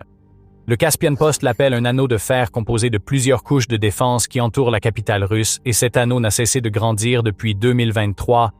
Il englobe désormais plus de 100 unités individuelles de défense aérienne allant des batteries S-300 et S-400 censées être spécialisées dans l'interception de missiles jusqu'aux systèmes à plus courte portée comme le Pantsir. Selon certaines sources, ces défenses aériennes sont disposées en 3 anneaux, créant plusieurs couches censées rendre impossible toute pénétration et toute frappe au cœur de Moscou. La Russie a même installé des systèmes de défense aérienne Pantsir sur des toits d'immeubles civils pour renforcer la défense contre les drones ukrainiens. Et absolument rien de tout cela n'a eu la moindre importance. L'Ukraine a totalement remis en cause l'idée que Moscou est aussi bien protégé que Poutine en a besoin. Une série de frappes menées entre mai et juin a culminé à la mi-juin avec une attaque contre la raffinerie de pétrole la plus importante de Moscou. Cette raffinerie se trouve à seulement 16 km du Kremlin et produit environ 40 à 50% du carburant de la région de Moscou. Lors de ces frappes, la Russie a affirmé avoir détruit près de 1000 drones et missiles ukrainiens sur l'ensemble du territoire du pays. Mais elle n'a pas pu arrêter les drones qui ont frappé la raffinerie de Moscou si violemment qu'ils ont provoqué une terrible pluie noire qui s'est abattue sur les habitants de la ville. C'est l'Ukraine qui ramène la guerre en Russie et le fait que la frappe ait eu lieu si près du Kremlin aurait fait faire dans son froc à Poutine. Il suffirait de peu pour que les drones ukrainiens aillent 16 km plus loin et il est évident que les défenses russes ne stoppent pas les immenses essaims de drones de frappe en profondeur que l'Ukraine est désormais capable d'envoyer. Le problème majeur de Poutine est que la guerre touche désormais la Russie. Les habitants de Moscou sont furieux. Ils n'étaient jamais censés gérer la pluie noire ni des centaines de vols annulés ou retardés par les frappes ukrainiennes. Moscou était censé être trop bien protégé pour tout ça, sauf que ce n'était pas le cas et l'Ukraine a révélé ce fait. La frappe sur la raffinerie de Moscou n'est pas la fin de l'histoire. Le 27 juin, DW a rapporté que des drones ukrainiens avaient frappé une station de pompage de pétrole essentielle à l'approvisionnement en carburant de Moscou. Ce que nous voyons de l'Ukraine n'est pas une frappe isolée. C'est une campagne qui coupe lentement la ville de la ressource clé dont elle a besoin. Poutine a essayé de cacher tout cela aux habitants de Moscou. Comme l'a dit une personne interrogée par le média russe Sotovision, « Je ne peux rien dire à propos d'une alerte, pas de sirène, rien du tout. Bien sûr, j'espère que la situation est sous contrôle, mais cela provoque évidemment de l'anxiété. » Les proches du Kremlin dénoncent activement les Russes, diffusant des images des attaques ukrainiennes sur Moscou, car cela révèle le vrai visage du discours de Poutine, un tissu de mensonges. La réalité, comme de nombreux moscovites commencent à s'en rendre compte, c'est que les défenses aériennes qui étaient censées rendre leur ville impénétrable ne sont tout simplement pas à la hauteur. Les gens savent qu'ils ne sont pas protégés. Et Poutine le sait aussi. La véritable armada de drones que l'Ukraine envoie vers Moscou submerge constamment les défenses aériennes de la Russie depuis des mois. Il y a quelques années, sans drones longue portée, Poutine pouvait faire passer tout cela. Bien sûr, l'Ukraine lançait des frappes, mais cela touchait généralement des cibles dans les régions frontalières et d'autres zones de la Russie qui, socialement parlant, n'avaient que peu d'importance pour Poutine, même si ce n'était pas négligeable sur le plan militaire. Mais maintenant, les frappes deviennent de plus en plus efficaces. Elles sont lancées en bien plus grand nombre et vont plus loin que jamais auparavant. Le Wall Street Journal souligne la montée en puissance de l'Ukraine rien qu'en 2026, notant qu'il y avait moins de 10 frappes ukrainiennes confirmées sur des cibles russes en janvier, mais que ce nombre dépasse désormais 30. Gardez à l'esprit que cela ne concerne que les frappes entièrement vérifiées. Firepoint, qui fabrique le drone FP-FP1 utilisé pour mener bon nombre de ces frappes, affirme cela. Elle vise à produire 300 de ces drones dévastateurs chaque jour, chacun pouvant parcourir entre 1600 km et 3000 km selon la version.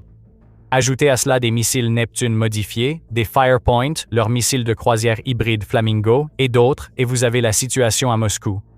L'anneau de fer est trop petit pour tous les arrêter. Poutine doit retirer des défenses aériennes du front pour protéger le Kremlin, lui-même et les moscovites, car la guerre qu'il a déclenchée a des conséquences explosives dans les grandes villes russes. Cela dit, il est peu probable que cela change grand-chose. Comme le souligne le Télégraphe, tout le réseau de défense aérienne de la Russie, y compris l'anneau de fer qui entoure Moscou, n'a jamais été conçu pour ce que fait l'Ukraine. De nombreux systèmes de ce réseau, dont beaucoup sont des conceptions vieillissantes datant de l'époque soviétique, sont prévus pour contrer missiles et avions conventionnels. Les drones n'existaient pas lors de leur conception. Et cela ne veut pas forcément dire que les drones ne peuvent pas être détruits par ces systèmes, mais la quantité de drones pouvant être lancés contre Moscou fait qu'ils ne peuvent pas tirer assez de missiles pour arrêter les assauts de l'Ukraine. Des images en ligne montrent des systèmes Pantsir transportant 2 missiles au lieu de 6, suggérant une pénurie d'intercepteurs en Russie. CBS News ajoute que la Russie est à court de missiles de défense aérienne S-300 Et selon les estimations ukrainiennes, la Russie disposait d'environ 400 intercepteurs pour ses systèmes S-300PM et S-400. En 2025, il semble probable que la pénurie de missiles touche toutes les unités de défense aérienne que Poutine avait déjà déployées autour de Moscou. Donc, davantage d'unités sont déplacées vers la capitale russe avec les missiles qu'elle possède et les troupes qui les opèrent. La philosophie de Poutine semble être que si l'anneau de fer n'est pas suffisant, il suffit d'en ajouter pour le renforcer. Peut-être a-t-il raison, aussi improbable que cela paraisse. Pourtant, le désespoir de cette décision en dit long. Poutine a été forcé de faire un choix qu'il n'a jamais voulu faire, mais il l'a fait, et les conséquences pour son invasion de l'Ukraine sont énormes. Ce choix pourrait tout changer. C'est justement le type de sujet traité sur The Military Show. Abonnez-vous à la chaîne avant la reprise de la vidéo. Voici ce que Poutine a fait en déplaçant les défenses aériennes des territoires occupés vers Moscou. Le dirigeant russe a pris la décision consciente d'affaiblir l'un pour renforcer l'autre. C'est assez clair pour tout le monde. Poutine a dû choisir entre se protéger lui-même et protéger la capitale russe ou s'assurer que les centaines de milliers de soldats qu'il a envoyés en Ukraine bénéficient d'une certaine protection, et il s'est choisi lui-même. Encore une fois, cela envoie un message à tous ceux que Poutine envoie en Ukraine. Leur vie a bien moins de valeur que la sienne, ce qu'ils savaient déjà, et leur vie a aussi moins de valeur que la perception du moscovite moyen. Poutine est tellement désespéré de faire en sorte que les habitants de Moscou ne voient pas les conséquences de la guerre qu'il a déclenchée qu'il est prêt à laisser mourir davantage de soldats russes sur le front, simplement pour maintenir l'illusion que tout va bien dans le pays. C'est une situation triste qui en dit long sur Poutine en tant que personne. Le meilleur, c'est que l'Ukraine savait que Poutine réagirait ainsi quand les drones atteindraient Moscou. C'est tout le génie des frappes en profondeur. Il ne s'agit pas seulement des raffineries touchées ou des pluies noires à Moscou, bien que cela soit bénéfique pour l'Ukraine, mais surtout de cibler l'armée russe. Pour échouer en Ukraine, car Poutine laisse les soldats au front après avoir retiré les défenses aériennes pour Moscou. Volodymyr Zelensky a encore beaucoup à dire après l'annonce. Après avoir révélé que la Russie a déplacé des défenses aériennes du front pour protéger Moscou et Kiev, aussi attaqués par des drones ukrainiens, Volodymyr Zelensky a dit que les Russes doivent défendre deux périmètres en affaiblissant d'autres zones sur leur territoire et dans le territoire ukrainien temporairement occupé. Nous en tirerons les conclusions nécessaires. Nous connaissons déjà ces conclusions nécessaires. Nous les voyons en Ukraine occupée depuis des semaines et elles ne feront que se confirmer. La campagne de frappe intermédiaire ukrainienne en est la conclusion. Cette campagne a déjà percé les défenses aériennes russes dans les territoires occupés, au point que l'Ukraine a pu lancer sa campagne de blocus logistique qui est en train d'isoler la Crimée et oblige également les forces russes en première ligne à entrer dans la bataille sans le soutien dont elles ont besoin. L'Ukraine a constamment ciblé les défenses aériennes russes tout au long de 2026. CNN rapportant que les forces armées ukrainiennes affirment avoir détruit 106 éléments anti-aériens depuis le début de l'année et plus de 1400 depuis le début de la guerre. La campagne de frappe de moyenne portée visant les moyens militaires russes et la logistique jusqu'à 300 km derrière les lignes en est le résultat.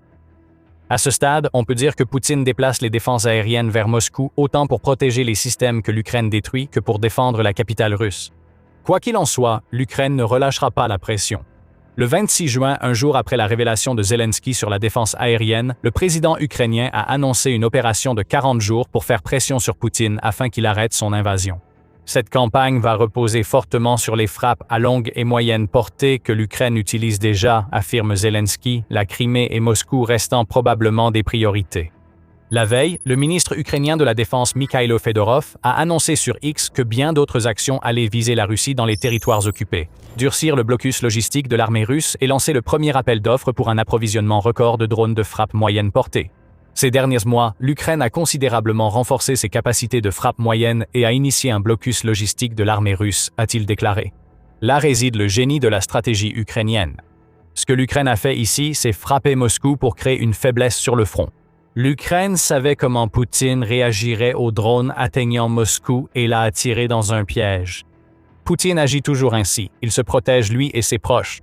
Maintenant, cela ouvre la porte à l'Ukraine pour obtenir encore plus de succès sur le front, et nous avons déjà vu l'Ukraine remporter de nombreux succès en 2026. Selon Russia Matters, l'année a déjà été catastrophique pour la Russie concernant la conquête de territoires. Il cite des chiffres de l'Institut pour l'étude de la guerre, ISW, qui indiquent que la Russie a subi une perte nette de 51,7 km² entre le 26 mai et le 23 juin si l'on exclut les territoires que la Russie prétend avoir conquis mais où elle n'a en réalité infiltré qu'une ou deux unités. La Russie perd déjà des soldats à un rythme compris entre 30 000 et 35 000 par mois et ses pertes quotidiennes dépassent largement les 1000 en juin. Rien que pendant les 24 heures précédant le 27 juin, la Russie a perdu 1350 soldats selon le ministère de la Défense ukrainien. Tout cela montre que l'Ukraine a déjà l'élan acquis par des frappes en profondeur, à moyenne distance et une défense acharnée sur le front. Et maintenant qu'elle a attiré Poutine dans son piège parfaitement orchestré, elle peut capitaliser sur cet élan. Grâce à ces drones, l'Ukraine a déjà acquis la maîtrise des feux sur des zones clés du Donbass et de la Crimée, empêchant les forces russes d'attaquer librement et plaçant chaque assaut en position de faiblesse en raison de lignes d'approvisionnement coupées. Poutine rapatrie les défenses aériennes vers Moscou, donc la campagne de frappe à moyenne portée va s'intensifier.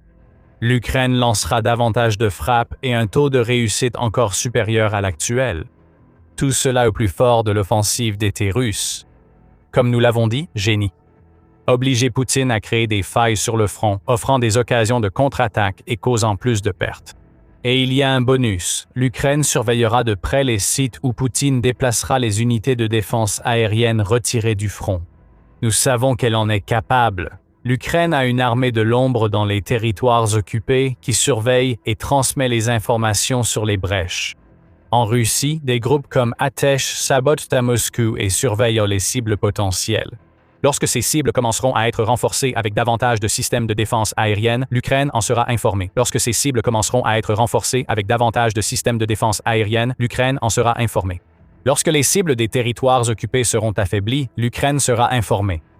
Poutine a été contraint de remettre des renseignements précieux à l'Ukraine en se laissant piéger.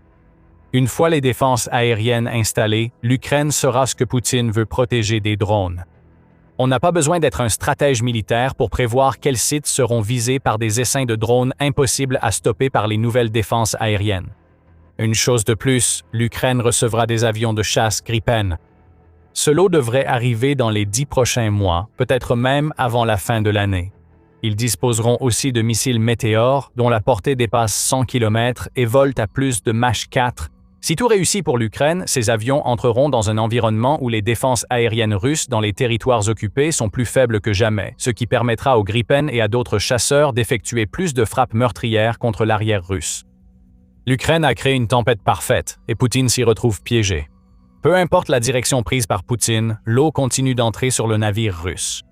S'il déplace les défenses aériennes vers Moscou, la Russie devient plus vulnérable dans les territoires occupés. En maintenant ces défenses en place, Moscou, Kiev et d'autres cibles majeures restent plus vulnérables. Il n'y a pas de victoire possible pour Poutine ici, et la décision qu'il a prise a essentiellement invité l'Ukraine à capitaliser sur tous les succès que nous avons déjà observés en 2026. Est-ce que cela signifie que l'Ukraine prépare une offensive généralisée? Non. Cela permet à l'Ukraine de mener des contre-attaques pour reprendre du territoire et viser les régions récemment affaiblies par Poutine. Cela lance un cycle. Les défenses aériennes sont déplacées vers ces régions, créant de nouvelles opportunités pendant que l'Ukraine affaiblit les défenses russes. Rien de tout cela ne s'est produit du jour au lendemain. C'est le résultat de plusieurs années de travail, de combat, de recherche, de développement et de planification de la part de l'Ukraine.